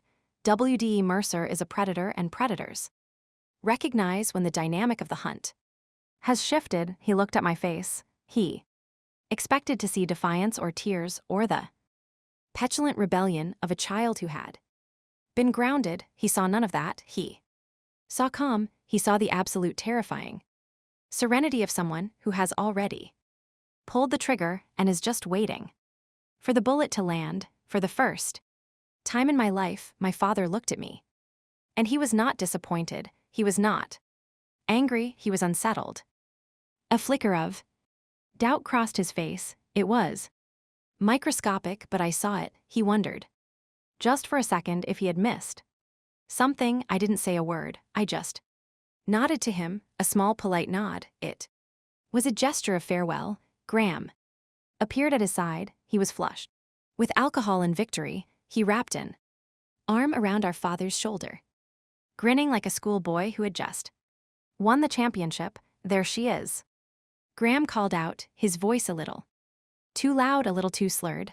The prodigal sister, come to join the winner's circle, Joe. He raised his glass to me, the liquid sloshed over the rim. I looked at Graham. I looked at the man who had sold us out for a finder fee. I looked at the brother who had mocked me my entire life. I smiled. It wasn't a nice smile. It was a small, sharp thing. It was the smile of the person who knows exactly what is in the envelope that will be delivered to the Financial Chronicle in 12 hours. Graham's grin faltered. He saw the smile. He froze. The glass lowered slowly in his hand. The primitive part of his brain, the lizard brain that sensed danger, woke up. He looked from me to Wade, then back to me. She knows. His eyes said, I know everything.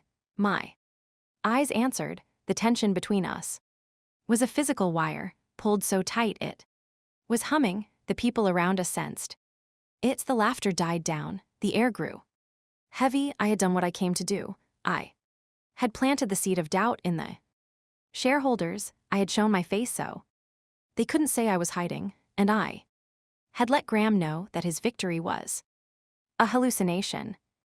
Enjoy the night, Graham, I said. My voice was clear, cutting through the murmurs of the crowd. It is a very expensive party. You should savor every drop.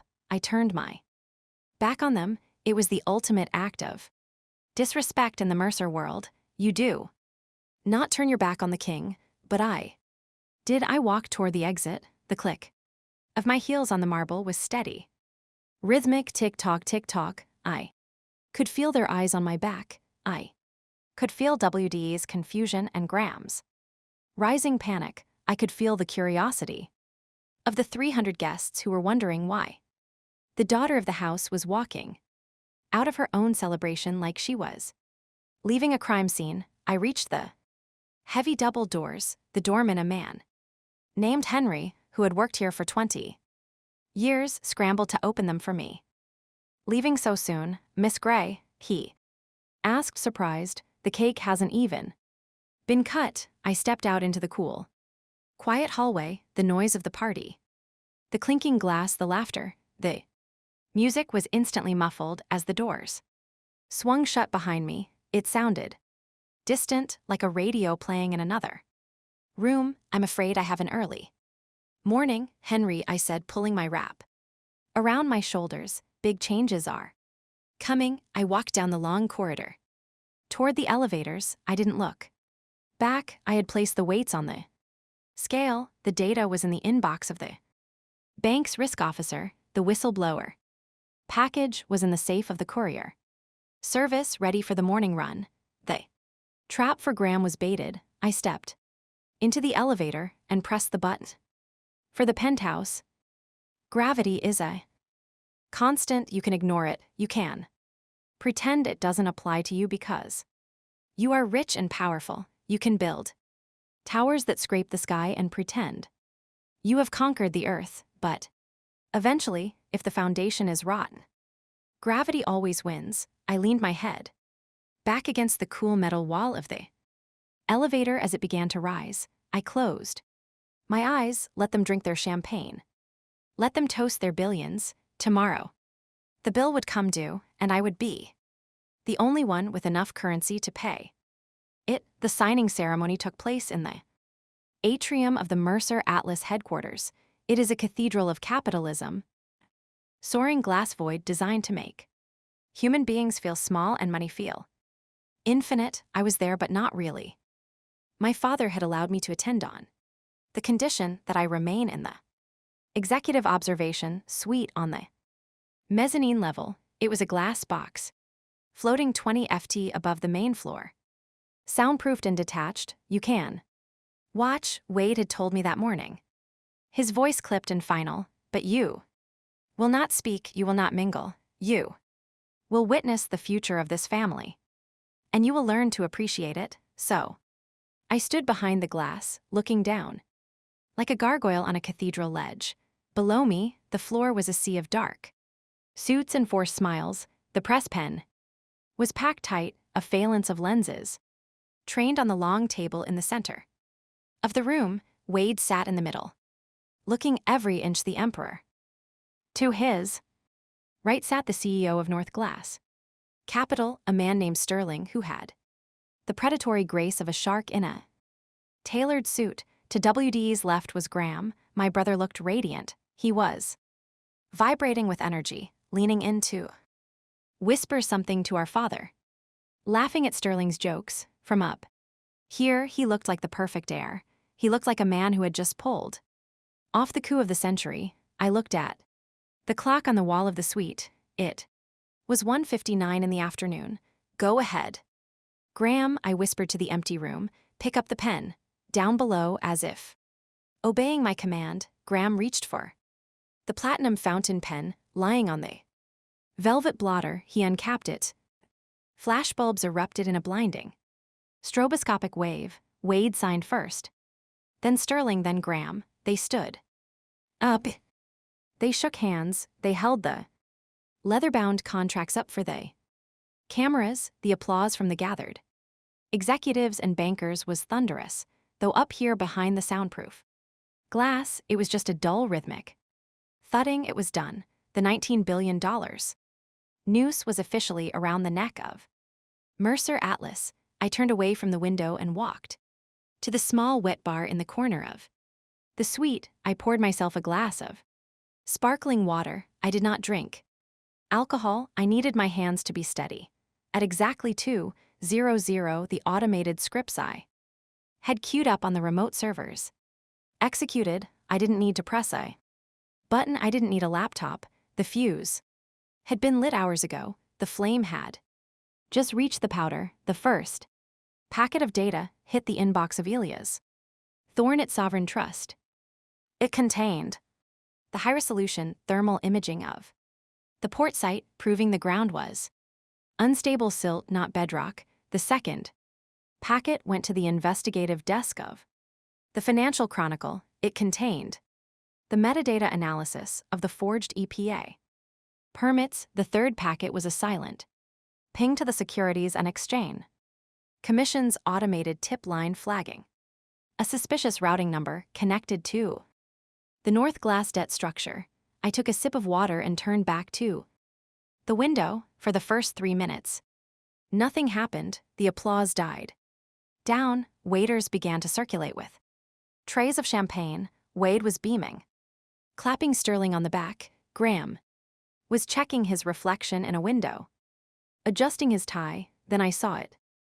It started in the back of the room near the cluster of junior analysts and associates who were glued to their phones. A head snapped up, then another.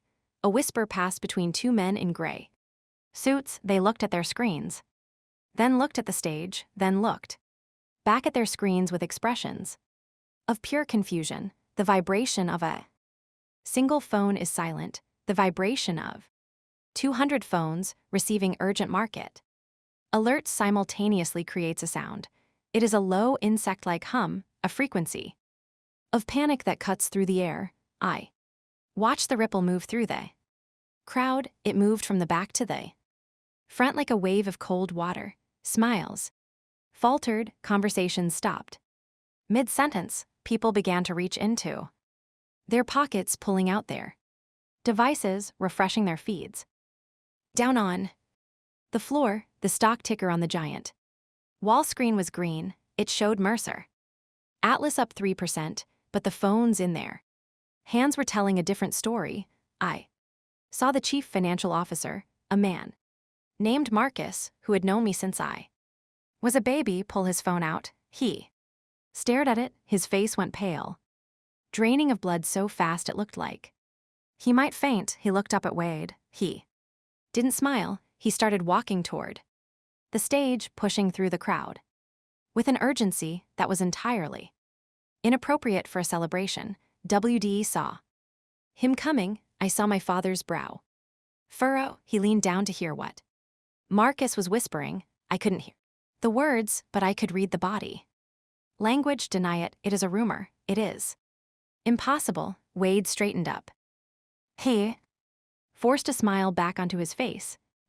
Rich of confidence, he waved a hand dismissively at Marcus. He turned back to Sterling, saying something that made the North Glass CEO laugh, though the laugh looked tight, but the room wasn't recovering. The hum was getting louder. The press pool, which had been packing up their gear, suddenly stopped. Reporter from Bloomberg was shouting into her phone. Another was typing furiously on a laptop he had propped open on a chair. Then the ticker on the wall flickered. The green arrow stalled. It hovered for a second, confused, then it turned red. Mercer Atlas stock had just dropped 4% in 30 seconds. I watched Graham. He wasn't looking at the ticker. He was looking at his personal phone. I saw his hand tremble. He swiped the screen, reading something. He looked up, his eyes scanning the room, wild and terrified. He looked for Marcus. He looked for Wade, and then he looked up. He looked directly at the mezzanine level. He couldn't see me clearly through the glare of the glass, but he knew I was there. He knew. He said something to Wade, then turned and practically ran off the stage. He shoved past a waiter, nearly knocking a tray of glasses to the floor. He was heading for the stairs. I took another sip of water. I waited. 2 minutes later, the door to the observation suite burst open. Graham stood there, his chest heaving. His face was a mask of sweat and terror. He slammed the door shut behind him, locking out the noise of the atrium, sealing us in the quiet box. What did you do? He hissed. He walked toward me, his hands clenched into fists. What the hell did you do, Josephine? I didn't flinch. I didn't step back. I looked at him with the mild curiosity of a scientist observing a lab rat. I didn't do anything, Graham, I said calmly. I have been standing right here. I am grounded. Remember, no phone, no laptop. Just a spectator. Don't lie to me, he shouted, his voice cracking. He pulled his phone out and shoved it in my face.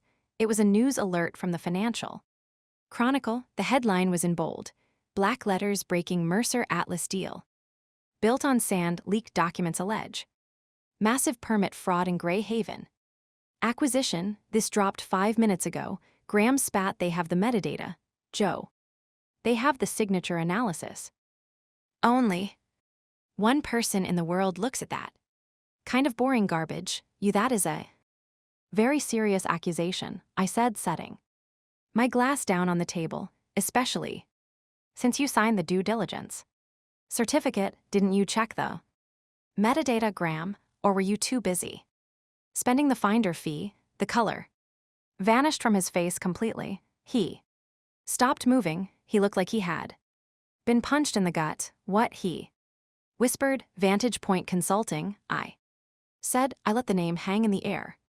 Between us, registered in Delaware, $2 million referral fee, wired to a trust in the Caymans GM Private Trust. Graham staggered back a step. He hit the back of the sofa and slumped down onto it, his legs giving out. The arrogance was gone. The golden boy facade had shattered, revealing the frightened child underneath. He stammered. I know you shorted the family, Graham, I said, my voice hardening. I know you set this up to fail. You wanted the company to take the Hit so you could walk away with a parachute and a side deal with North. Glass, he looked up at me and I saw tears in his eyes, real tears. I didn't wanna hurt the company, he pleaded. His voice trembling, I just wanted out. Joe, I wanted out, I frowned. This wasn't the defense I expected. Out, you are the heir, you are the prince, I am a hostage, he cried out, gesturing wildly. At the glass wall, at the figure of our father down below, look at him, he never stops, he never sleeps, he eats people, Joe, he has been eating me alive for 30 years. I can't do it anymore, I can't be him, I'm not a killer, I just wanted enough money to disappear. I wanted to go to Europe and never hear the name Mercer again. I stared at him, the revelation hit me with the force of a physical blow. I had thought Graham was a monster. I thought he was greedy, but he wasn't. He was just weak. He was a man who had been crushed by the weight of Wade Mercer's expectations until he snapped. He didn't hate the family, he just wanted to escape it, and he was willing to burn the house down to cover his exit. You could have just quit, I said softly. No one quits, Wade Mercer, Graham whispered, burying his face in his hands. You know that you leave in a box or you leave in handcuffs. I thought if the company crashed, he would be busy. He wouldn't notice me slipping away. Well, I said, looking down at the chaos unfolding on the floor below, he is certainly going to be busy now. Downstairs, the situation had deteriorated into open panic. The stock ticker was now down 8%. Northglass CEO Sterling was shouting at his lawyers. Wade was surrounded by a ring of board members who looked like they were ready to draw knives. Suddenly, the door to the suite opened. Again, this time it wasn't Graham. It was Wade. He didn't slam the door. He opened it slowly. He walked in with the heavy, deliberate gait of a man walking underwater. His tie was still perfect. His hair was still perfect, but his eyes were different. The blue ice was gone. In its place was a profound, terrifying confusion. He looked at Graham, slumped on the sofa, weeping into his hands. He looked at the headline on the news ticker that was now scrolling across the bottom of the television screen in the corner of the suite. Then he looked at me. He looked at the daughter he had dismissed as a child, the daughter he had silenced, the daughter he had put in a corner so the men could do business. He walked over to the window and looked down at his empire. He saw the shouting, he saw the plunging stock price, he saw the ruin of his legacy playing out in real time. He turned back to me. He didn't yell, he didn't issue an order, he didn't threaten to cut me off. For the first time in 30 years, Wade Mercer spoke to me not as a subordinate, but as an equal. Josephine, he said, his voice was raspy, as if he hadn't used it in a long time. Josephine, what is happening? I looked at him. I saw the fear behind the mask. He didn't know. He truly didn't know how the machine had broken. He had been so busy driving the train. He hadn't noticed the tracks were gone. I picked up my glass of water again. I took a sip. The truth is happening, Dad. I said quietly, I told you the data speaks, you just refused to listen. I walked over to the table and picked up Graham's phone, which was still displaying the article about the fraud. I held it out to him. You should read this, I said, and then we need to talk about how to save what is left. WD looked at the phone. He looked at Graham, who couldn't even meet his eyes. And then he looked back at me. And in that moment, the power in the room shifted. It flowed away from the man, the tuxedo, and settled on the woman. The black dress. He took the phone. His hand was shaking. Tell me, he whispered, tell me what to do. The panic did not move like a wave. It moved like a virus. By 3:00 in the afternoon, the infection had jumped from the trading floor to the boardroom of Sovereign Trust. The lead underwriter for the deal had called an emergency liquidity summit. They did not invite my father to sit at the head of the table. They invited him to sit in the witness Chair, I remained in the observation. Suite, watching the silent disintegration of the Mercer Atlas. Empire through the glass walls. My phone, which Graham had thrown at me earlier, was now buzzing with a relentless angry rhythm. It was vibrating against the glass table like a trapped insect. Every vibration was a notification. The Financial Chronicle article had been shared 40,000 times in an hour. The headline was no longer rumor, it was the narrative. Mercer Atlas buys a swamp. Due diligence ignored. Fraud suspected. The rumors of the debt call clause were spreading through the financial districts of London and New York. The wolves smelled blood in the water long before they see the wound. Traders were shorting the stock, betting that the banks would demand their money back before the week was out. Down below, the celebration had turned into a triage unit. The waiters with the champagne trays had vanished, replaced by lawyers with armfuls of files. The festive blue lighting had been turned off, replaced by the harsh, unforgiving glare of the overhead work lights. W.D. Mercer was huddled with Marcus, the CFO. I could see my father's hands. They were animated, chopping the air, pointing fingers, but his posture was wrong. He was hunched. The Titan was shrinking. The banks were demanding collateral. They knew the $19 billion was gone, sunk into the mud of gray haven. Now they wanted to know what else they could take to cover their exposure.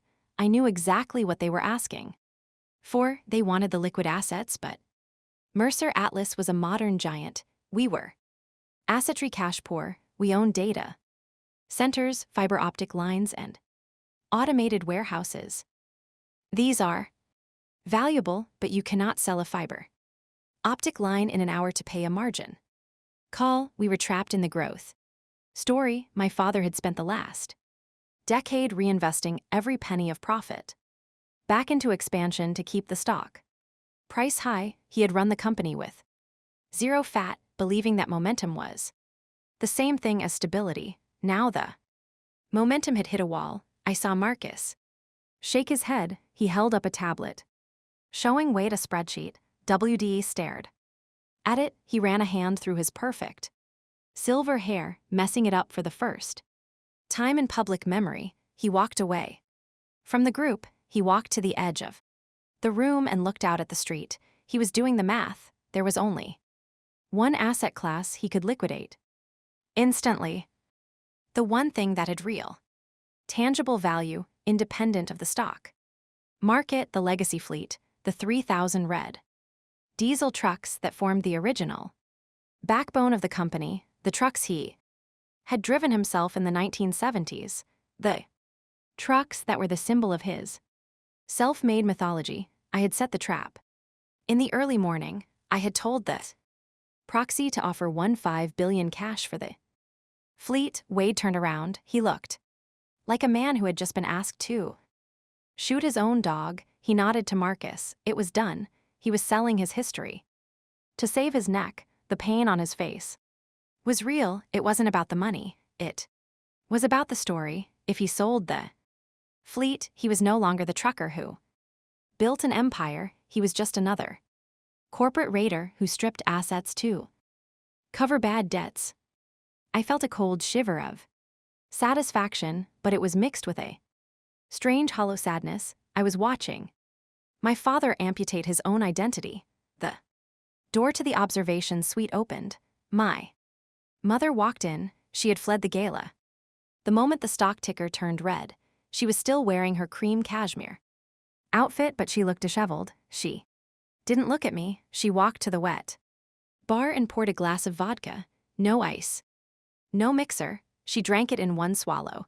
They're saying terrible things on the news. Josephine, she said, her voice trembling. They are saying your father is a fraud. They are saying Graham is incompetent. The news is reporting the facts. Mother, I said, staying by the window. Graham signed a contract without reading it. WDE bullied the board into silence. This is the result. She slammed the glass down. You could stop this. You are the smart one, you have always been. The smart one, go down there, fix the computers, make the numbers go back up. I turn to look at her. I cannot fix gravity, Mom, and I cannot unsign it. Fraud, she looked at me with wide, terrified eyes. If the stock goes down, if we lose the company, what happens to us? What happens to the house? What happens to the Hamptons? I realized then that she wasn't worried about Wade. She wasn't worried about the 40,000 employees who might lose their pensions. She was worried about the cage she had spent 30 years decorating her prison. And she was terrified of being evicted from it. We might have to live like normal people, I said. It might be the best thing that ever happens to you. She flinched as if I had slapped her. She turned away, pouring another drink. She chose the vodka over the truth. She chose the prison because the door was locked from the inside. Downstairs, the atmosphere shifted again. A new group of people had arrived. They wore dark suits, but they weren't bankers. They moved with the aggressive shark-like efficiency of crisis management. Consultants, the board of directors had panicked. They had hired an external firm, Blackwood and Associates, to scrub the scene and find a liability shield. They weren't here to save the company. They were here to save the board members from going to prison. I watched them swarm the conference table. They were demanding documents. They were seizing laptops. Graham was in the middle of them, talking fast, gesturing wildly. I could see the sweat glistening on his forehead even from 20 ft up. He was pointing at the ceiling. He was pointing at me. I knew exactly what he was saying. It is her fault. She is unstable. She leaked the documents to spite the family. She is a jealous, vindictive, hysterical woman who sabotaged the deal. He was trying to paint me as the villain. He was trying to say that the data was manipulated, that I had hacked the system to create a false panic, but facts are stubborn things. I saw the lead consultant, a woman with hair like steel wool and a face like a hatchet, stop Graham. Mid-sentence, she held up a piece of paper. It was the torn report.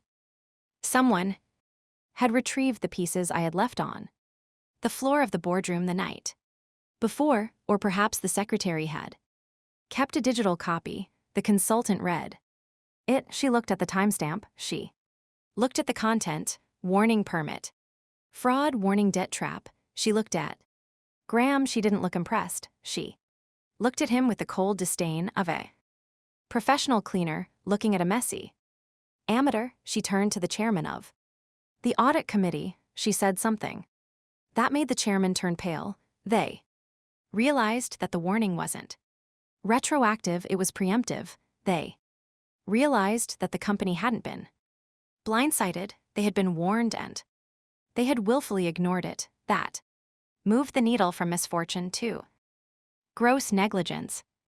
Graham's smear campaign died before it could take a breath. The paper trail had strangled it. I turned away from the window. I had seen enough. The dominoes were falling exactly as Aurora had predicted.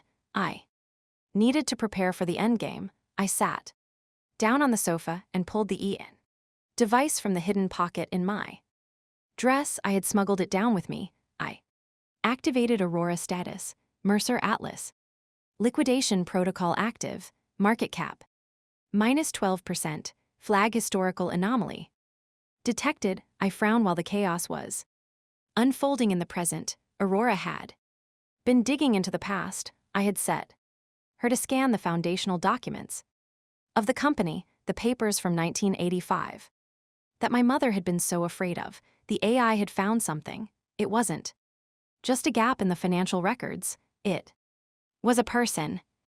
Entity: Silas Vance, Row. Co-founder erased. Asset link logistics. Algorithm V1. I stared at the screen. Silas Vance. The name sounded familiar. Then it clicked. Arthur Vance, the old shareholder I had spoken to at the gala.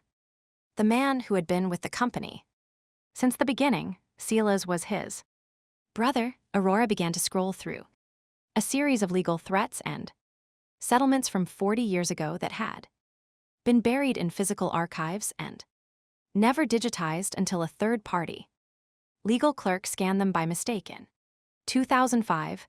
Silas Vance hadn't just been a partner, he was the genius. He was the one who wrote the original code for the logistics tracking system, the secret sauce that made Mercer Atlas faster than everyone else. Wade didn't write the code, WDE was the driver, Silas was the architect. But in 1986, Silas Vance disappeared from the company. Records, he didn't die, he was erased. Event forced buyout, price $50,000. Condition non-disclosure agreement. Subsequent event S. Vance suicide 1987. My stomach turned over. Wade had stolen the company, he had forced out the brilliant, quiet partner for pennies. Rebranded the technology as his own instinct and built a myth on a stolen foundation. And when Silas tried to fight back, Wade buried him under legal fees until the man took his own life. This was the primal crack. The entire empire was built on a crime. The rot wasn't just in the Grey Haven deal. The rot was in the DNA of the company. My father wasn't a hero who lost his way. He was a thief who got lucky, and Arthur Vance, he had stayed. Why? To protect his brother's memory, or because Wade had bought his silence with shares. The intercom in the suite buzzed loudly, startling my mother. She dropped her glass, it shattered on the floor. Miss Gray, the voice was mechanical, coming from the speaker on the wall. It was the head of the board of directors. Yes, I said, pressing the button. The board requests your presence in the main conference room immediately. Please bring any and all documentation you possess regarding the Greyhaven analysis. There was a pause, and Miss Gray, do not speak to the press on your way down. I looked at my mother. She was staring at the broken glass on the floor, weeping silently. She was broken, just like the glass. I have to go, Mom, I said. I stood up. I smoothed the skirt of my black dress. I picked up the Ian device and slipped it into my clutch. They didn't want me down there to thank me. They wanted me down there to find a way to blame me. They wanted a scapegoat. They wanted to find a way to say that my unauthorized interference caused the stock drop, not the fraud itself. They wanted a name to throw into the sea to calm the storm. I walked to the door. I looked back at the glass box one last time. It was a beautiful cage. But I was done with cages. I wasn't going down there as a victim. I was going down there as the prosecutor. I had the current fraud in one hand and the ancient crime in the other. Come on, Aurora, I whispered, patting the clutch. Let's go meet the board. I opened the door and stepped out onto the mezzanine. The noise of the crisis hit me like a physical wave, shouting, ringing phones. The smell of fear. I began to descend the stairs. Every step was a drum beat. Wade Mercer thought he was having a bad day because he lost $19 billion. He had no idea his bad day was just beginning. The double doors to the main boardroom were made of solid mahogany, 3 in thick, designed to keep secrets in and the world out. I pushed them open with a single hand. The room was freezing. The air conditioning had been cranked down to compensate for the body heat of 20 people who were sweating through their expensive suits. The long table, a slab of polished black walnut that ran the length of the room, was crowded. The board of directors sat along the sides.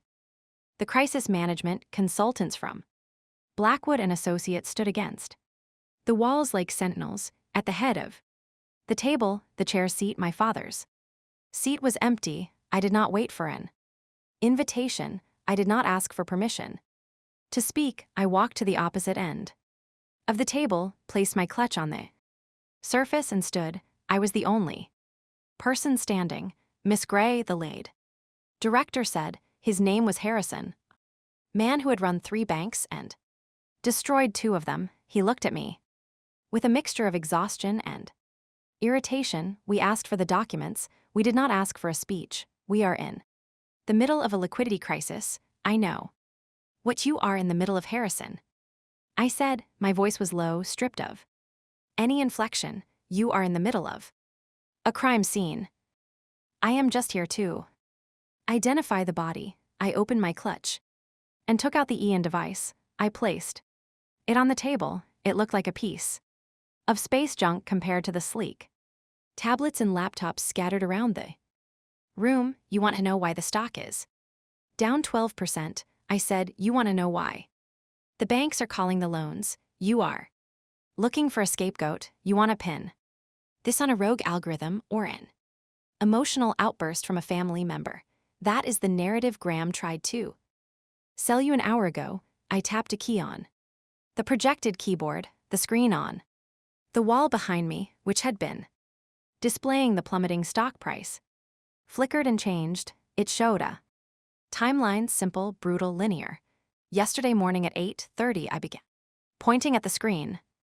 I presented a risk assessment to the CEO and the chief operating officer. The assessment flagged the Gray Haven permits as fraudulent. It flagged the North Glass debt structure as toxic. The room was silent. I could hear the hum of the projector fan. At 8:45, I continued. Wade Mercer physically destroyed the physical copy of that report.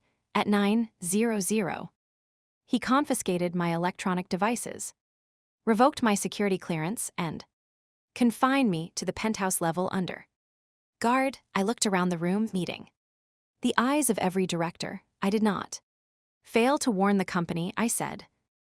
Company failed to listen. I was not negligent. I was silenced, and the reason I was silenced is because the truth was inconvenient for the stock price. This is hearsay, a director named Blaine muttered. He was a close friend of my father's golf game. You are claiming you predicted a complex fraud that 200 lawyers missed. That is convenient, Josephine. It is not convenient, I countered. It is math. I gestured to the device on the table. I built a system called Aurora. It is not magic. It is not a crystal ball. It is a heuristic engine that scrapes public data, satellite imagery, maritime logs, court filings, and looks for patterns that human beings are paid to ignore. Your lawyers missed the fraud because they were paid by the hour to close the deal. Aurora missed nothing because she does not have a bank account. Harrison leaned forward. So you are saying this machine knew? I am saying the data was there. I said. The ground at the port was soft. The signatures on the permits were copied.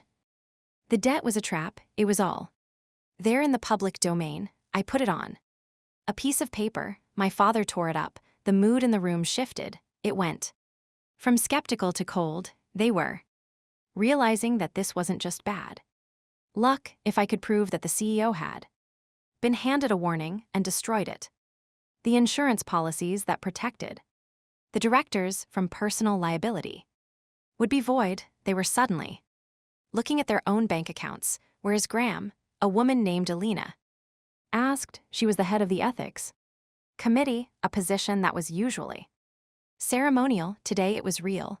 Graham is unavailable, Harrison said quickly. He sent word that he is suffering from severe exhaustion. He is under medical observation. He is suffering from exposure, I corrected. I tapped the keyboard again. The timeline on the screen vanished, replaced by a complex web of financial transactions. It looked like a map of a nervous system. This is the transaction log for the finder's fee paid to Vantage Point Consulting, I said. $2 million. It was paid yesterday upon the signing of the letter of intent. I traced the line on the screen with my finger. It flowed from the Mercer Atlas General Fund through a Delaware shell company and landed in a trust account in the Cayman Islands. The beneficial owner of the GM private trust is not a mystery. I said. It is Graham Mercer. Gasp went around the room. It wasn't theatrical. It was the sharp intake of breath that happens when people realize They are standing in a room with a traitor. Graham bet against the house. I said he knew the deal would collapse. He structured it to collapse. He took a fee to walk north glass through the front door, knowing they were carrying a bomb. He isn't sick. Alina, he is hiding. Harrison took off his glasses. He rubbed the bridge of his nose. He looked 10 years older than he had when I walked in. Jesus, he whispered, if this gets out. It is already out, I said. I sent the data to the SEC an hour ago. You did. What? Blaine shouted, slamming his hand on the table. You invited the feds into our house. Are you insane? You are. Mercer, I am a shareholder, I replied, my voice hard as diamond, and I am protecting my equity from criminals, even if they share my last name. The double doors opened again. Wade Mercer walked in. He looked different. The impeccable armor was cracked. His tie was crooked. His eyes were red-rimmed. He walked with a heavy, aggressive step, trying to reclaim the dominance he had held in this room for 40 years. He stopped at the head of the table. He put his hands on the back of his empty chair. He looked at me, then he looked at the screen displaying Graham's financial treason. Turn that off, Wade commanded. His voice was a growl. No one moved. The screen stayed on. I said, turn it off.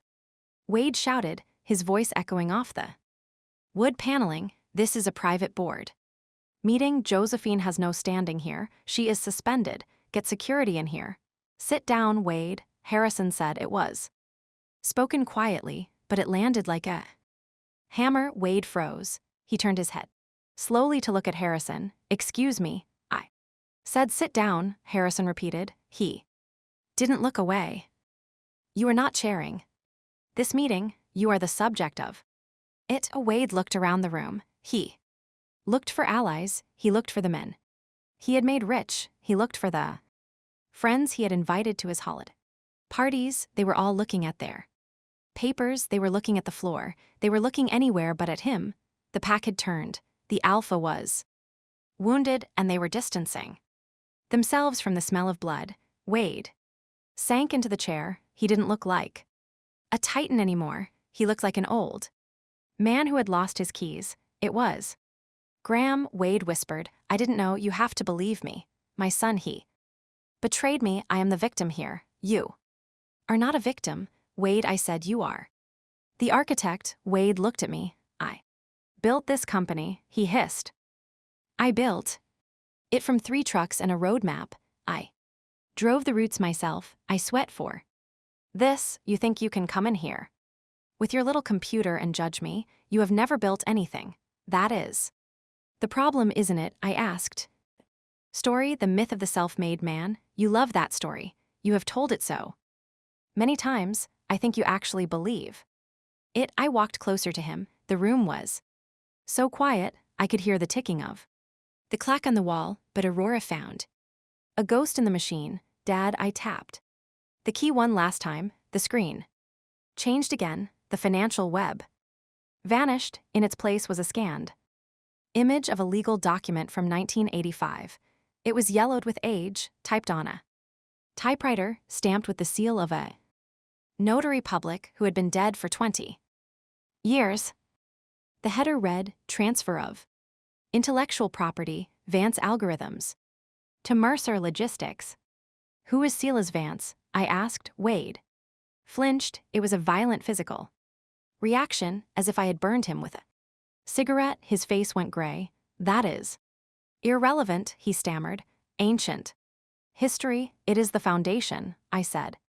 Turning to the board, Mercer Atlas claims to be the leader in logistics because of our proprietary routing software, the Mercer method. We tell the market that W.D.E. Mercer developed it using his intuition as a driver. I pointed to the screen. He didn't. Silas Vance did. Silas Vance was the co-founder of this company. He was the mathematician. He wrote the code that gave us our edge. And in 1985, just before the company went public, Wade forced him out. He bought him out for $50,000 and a non-disclosure agreement. That carried a penalty of ruin. I looked at Wade. He was shrinking in his chair, his hands gripping the armrests until his knuckles were white. Silas Vance killed himself 2 years later, I said, and you erased him. You took his name off the patents. You took his name off the history. You built a $19 billion empire on stolen genius and a dead man's silence. I looked at Arthur Vance, the old director who had spoken to me at the gala. He was sitting at the far end of the table. He was weeping. He had known all this time. He had known. And he had taken the dividends as hush money. The fraud with Grey Haven is not an accident, I told the room. It is a habit. This company was born in a lie. It has lived in a lie, and today the bill came due. Harrison looked at the document on the screen. He looked at Wade, who was staring at the table, unable to speak, unable to defend the indefensible. The culture of deception comes from the top, I said, delivering the final blow. Graham lied because he was taught that lying is how you do business. He learned it from you, Dad. Harrison cleared his throat. He stood up. Wade, he said, his voice formal and final, we are going to need you to step outside. Board needs to deliberate. You can't do this, Wade whispered. I am Mercer. Atlas, not anymore, Harrison said. Now you are a liability. Wade stood up. He looked at me one last time. There was no anger left in his eyes, just vast empty shock. He walked to the door. He didn't look back. The heavy mahogany doors closed behind him with a final resonant click. The room exhaled. Harrison turned to me. He looked at the device on the table, then at me. There was respect in his eyes, but it was the cold, calculating respect of a man looking at a dangerous weapon. Thank you, Josephine, he said. You have saved us from a total collapse. We can spin this. We can say we discovered the irregularities internally. We can place the blame on Wade and Graham. We can purge the leadership. I expect you will. I said, we will need to appoint an interim CEO, Harrison said, glancing at the other directors, someone to steer the ship through the bankruptcy restructuring, someone the market sees as clean. He didn't offer me the job. He didn't promise me the seat, but the implication was there. They needed a face that wasn't tarnished, but I knew how these men worked. They were grateful now because I had handed them the knife to cut out the cancer. But tomorrow, I would be the woman who betrayed her father. I would be the snitch. I would be the dangerous variable that couldn't be controlled. They would use me to stabilize the stock, and then they would push me out. They would pat me on the head, give me a board seat with no power, and bring in an outsider to run the company. I picked up my device. I slipped it back into my clutch. Suspend them, I said. Issue the press release. Tell the market that the Mercer family is cleaning its own house. It is the only way to stop the bleeding. And you, Harrison asked, where will you be? I will be in the office, I said, running the servers, because unlike the rest of you, I actually know how the engines work. I turned and walked out. I had won the battle in the boardroom. WD was out. Graham was finished, but the war wasn't over. As I walked down the silent corridor, I knew that Harrison and the others were already plotting how to neutralize me. I had exposed the rot, but I was still standing in the wreckage. I needed one final move. I needed to make sure that when the dust settled, I wasn't just the janitor who cleaned up the mess. I needed to be the owner of the building, and I knew exactly how to do it. The restructuring, the survival parts of the company. I wasn't just going to save the company. I was going to carve it up and keep the heart for myself. Gravity had done its work. Now it was time for architecture. The collapse of the Mercer Atlas Group did not happen in slow motion. It happened with the violent, terrifying speed of a high-speed train derailment. 48 hours after I walked into the boardroom, the official investigation into North Glass Capital was announced by the Department of Justice. The news Broke at 6:00 in the morning. By noon, the Grey Haven Port Nexus project was officially frozen by federal order. The $19 billion valuation that my father and brother had toasted to just 2 days ago evaporated. It turned into a vapor of lawsuits and criminal subpoenas. The termination clause in the merger agreement the One North Glass had hidden to protect themselves backfired spectacularly because the fraud was rooted in the permit application itself. The contract was voided ab initio, but the damage to the Mercer name was not something that could be undone with legal arguments. We were radioactive. The liquidity war began immediately. The banks led by Sovereign Trust did not wait for phone calls. They issued notices of default. They froze the operating lines of credit that kept our trucks on the road and our servers cooling. The creditors descended like vultures on a carcass that was still twitching. They wanted assets. They wanted blood. The boardroom became a bunker. For 3 days, I did not leave the building. I slept on a leather sofa in the executive lounge. I ate vending machine sandwiches. I drank coffee that tasted like battery acid. Graham tried to kill me one last time. It was on the morning of the third day. The stock was trading at $12, down from $85. Graham, who had been hiding in his office with his personal lawyers, stormed into the temporary war room where I was working. With the crisis team, he looked like a ghost. His eyes were sunken, his skin gray. He pointed a shaking finger at me. She did it, he screamed to the room full of forensic accountants and federal regulators. She manipulated the market. She shorted the stock through a shell company. This is insider trading. Arrest her. The room went silent. The regulators looked at me. I didn't look up from my laptop.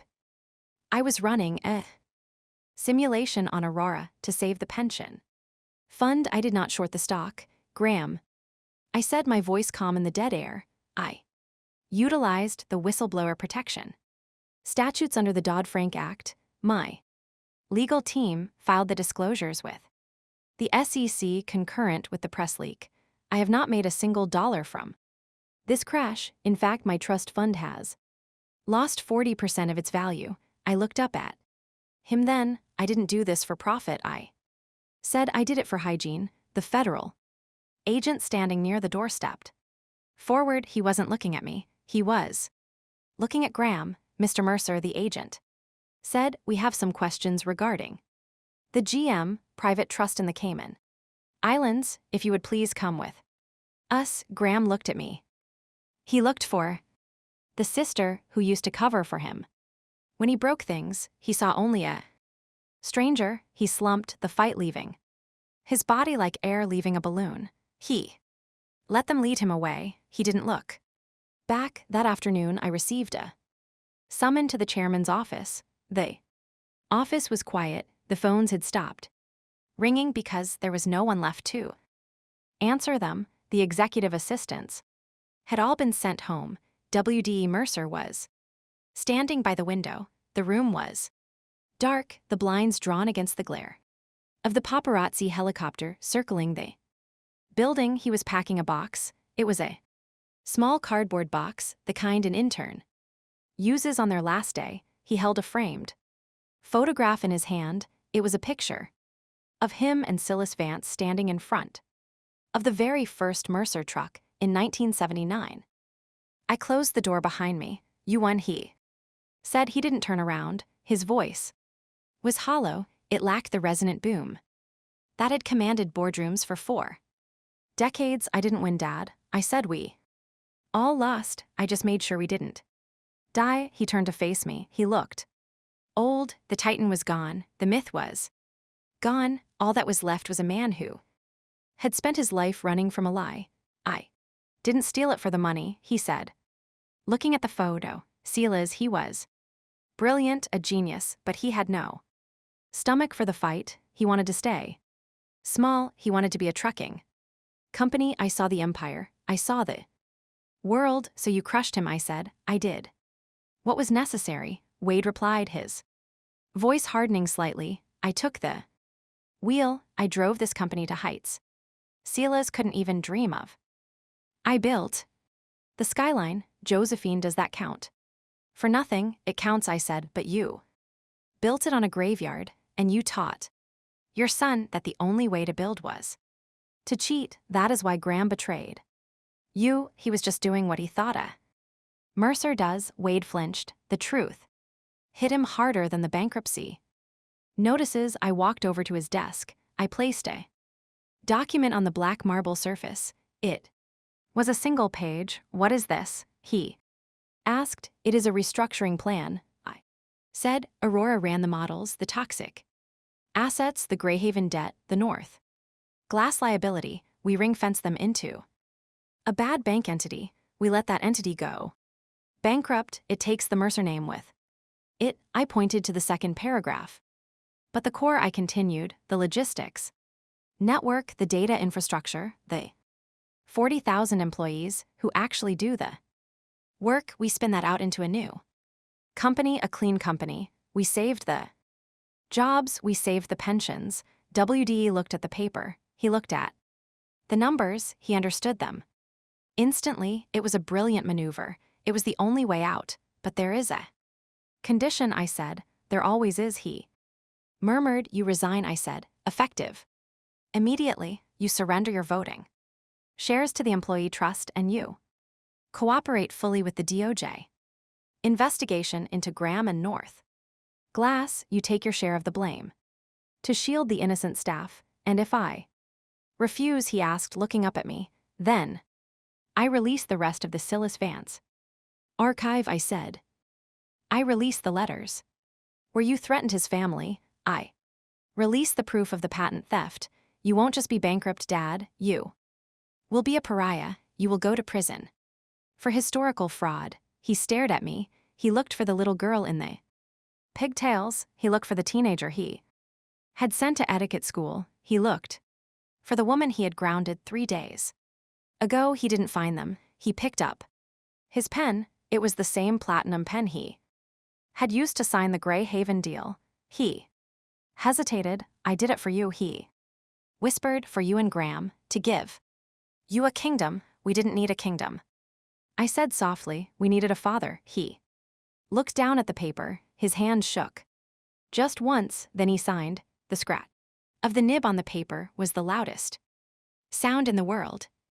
He capped the pen and pushed the paper toward me. You were right, he said. The words came out like stones falling from a cliff. Josephine, you were right. He picked up his box. He walked past me. He didn't touch me. He didn't hug me. The distance between us was measured in billions of dollars and decades of silence. He opened the door and walked out of his office, out of the tower, and out of history. I stood alone in the office. I looked at the signature. I looked at the plan Aurora had generated. I picked up the phone on the desk, the secure line to the board. I dialed Harrison. It is done, I said. Wade is out. Execute the restructuring protocol. We save the employees. We sell the jet. We sell the penthouses. We keep the trucks and the code. And you, Harrison asked, do you want the CEO chair?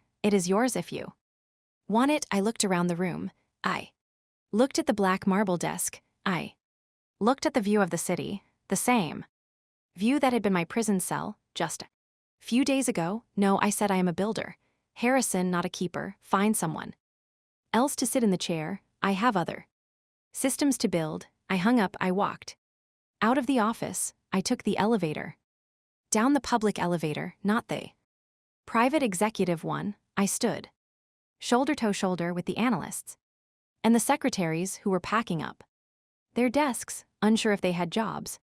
Tomorrow, it's going to be okay, I told a young woman who was crying into a tissue. The jobs are safe. The pension is safe. She looked at me, surprised that a Mercer was speaking to her. She didn't know who I was. I walked out through the revolving doors and onto the street. The air in New York was cold and smelled of exhaust and roasted nuts. It Was the smell of reality, the paparazzi? Were they shouting my name, flashing? Their cameras. Ms. Gray, Ms. Gray, is it true your father is out? Is it true the company is bankrupt? I didn't answer. I put on my sunglasses, my phone buzzed in my pocket. It was a notification from Aurora. Protocol complete, system status rebooting. New user identity unbound. I smiled. I wasn't an eyes anymore. I wasn't a victim. I wasn't a daughter grounded in a penthouse. I was broke by billionaire standards. My inheritance was gone. My family was shattered.